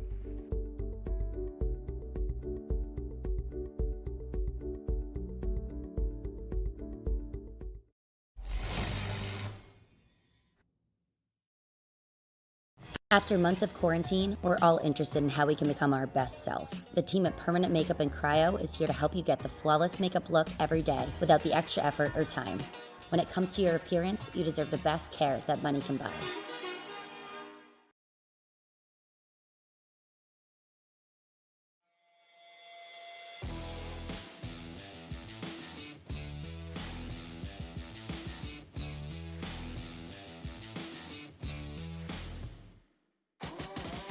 Welcome back to the virtual Indianapolis Motor Speedway out here in Virtual Speedway, Indiana. Coming off an amazing, thrilling battle to end tonight's No Bull 5 race here at the Indianapolis Motor Speedway for the Outlaws Sim Series, presented by Bay State Limousine. And of course, don't drink and drive, call Bay State and get $50 off a night if you mention Outlaws sent you. Now, I was able to interview Max Service on the other side of this break, so we're going to hand it off to Ed Shearer, who's going to be standing by with our second place finisher, Seth Fitzpatrick, after that grueling battle. Yeah, Seth Fitzpatrick, you had a good running there, bud. I mean, you ran from 2 laps down all the way in the back of the pack to come back to finish second place. I mean, you got to be happy with that. Man, happy? I'm jumping with joy right now. This is the second race I've got to finish all season. This is a great day. Even though I didn't get to win, I kept Max honest, but I'll take it. Yeah, man, I have to say, I think, honestly, you had the better long-run car. I think Max had you on the short-run speed, but I could definitely see that you were better on the long run. I think just in the end, unfortunately, you had used up your stuff a little bit too much to your liking there, but is there anything else you could have done different possibly to get Max there for the win? Both runs, I was getting tight off of 2 and 4, and I've set myself to free it up in the pits, but I took it back real quick because I was too scared of losing it because everybody's been so free off of 2 and 4. But other than that, going into 3, when I was alongside him, he was a little bit more brave than I was. I wasn't willing to wreck it then. But it sure was fun, though. Yeah, next week we go to another place that's going to be a little slick. We don't know the conditions about handling-wise in Chicagoland. How do you feel confident in your ability to possibly get a win there? As long as we can roll this momentum off this race and keep some good luck, I think we'll be up there. We'll be in the top 5 for sure, hopefully contending for a win. Well, buddy, you had a great run there. I'm really happy to see you pull out with a second-place finish. Congratulations. Go enjoy it. And, yeah, we'll see you next week in Chicago. Hey, thanks, man. And that was second place finisher Seth Fitzpatrick. We're going to keep this gravy train rolling right away, and I want to kind of bring up the other great battle there in this race, especially before that round of pit stops. Seth Fitzpatrick and Jonathan Jennings really went toe-to-toe before that final round of stops. But Seth, you were able to finally get by Jennings, and then that round of stops happened. You fell back behind Jennings, and then you ended up back in the top 3 on that last round. Or I guess that last run to the checkers. Kind of describe the up and down day you had today. It had a really fast piece brought here, so I was happy with the car all race. It gets sketchy, but yeah, drive a little bit of a sketchy car to be fast. But I had a couple mistakes on pit road. I could not enter my pit stall for the life of me, and I feel like that kind of cost me any chance of being ahead of Max. But yeah, that last run, me and Max stayed out a little bit longer. He went one lap farther than them. I went a couple laps farther, but I don't know if you guys caught it on stream. We had to avoid a wreck that very lap that Seth Fitzpatrick pitted on, so that cost us time. But I'm glad to come back for a top 3. Absolutely. It's now 2 weeks in a row. You get a podium, and also 2 weeks in a row your teammate gets the win. But you're starting to pile up these good finishes. You're heading into your home track in NASCAR. It's not really, I guess the property's just been sold in real life. But you get to still live it on here in iRacing. The Chicagoland Speedway, Seth. I know you're going to be jumping for joy to head back to Chi-Town, or I guess Joliet. How you feeling about next week at Chicagoland? I feel good. I do like that track.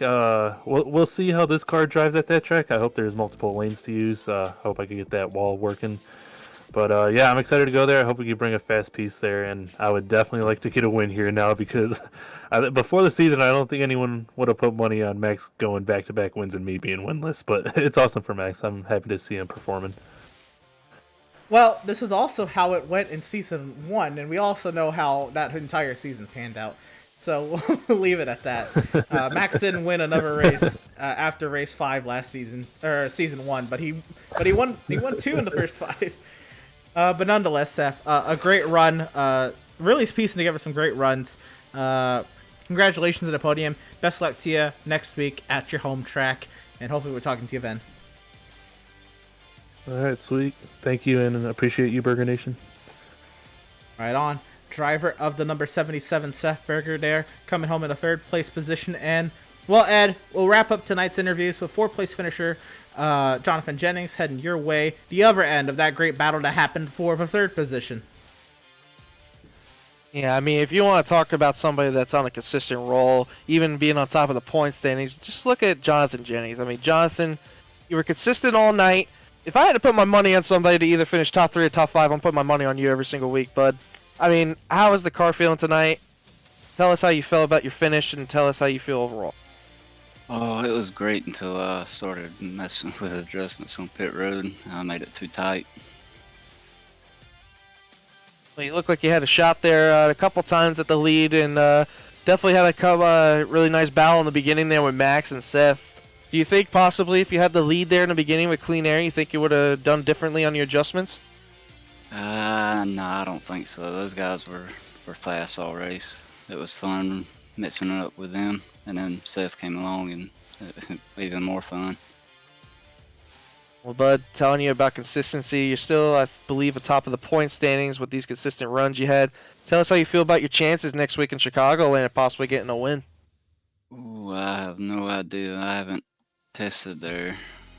I ran a fit setup and I wasn't too much liking it, so I'll have to get to work on it.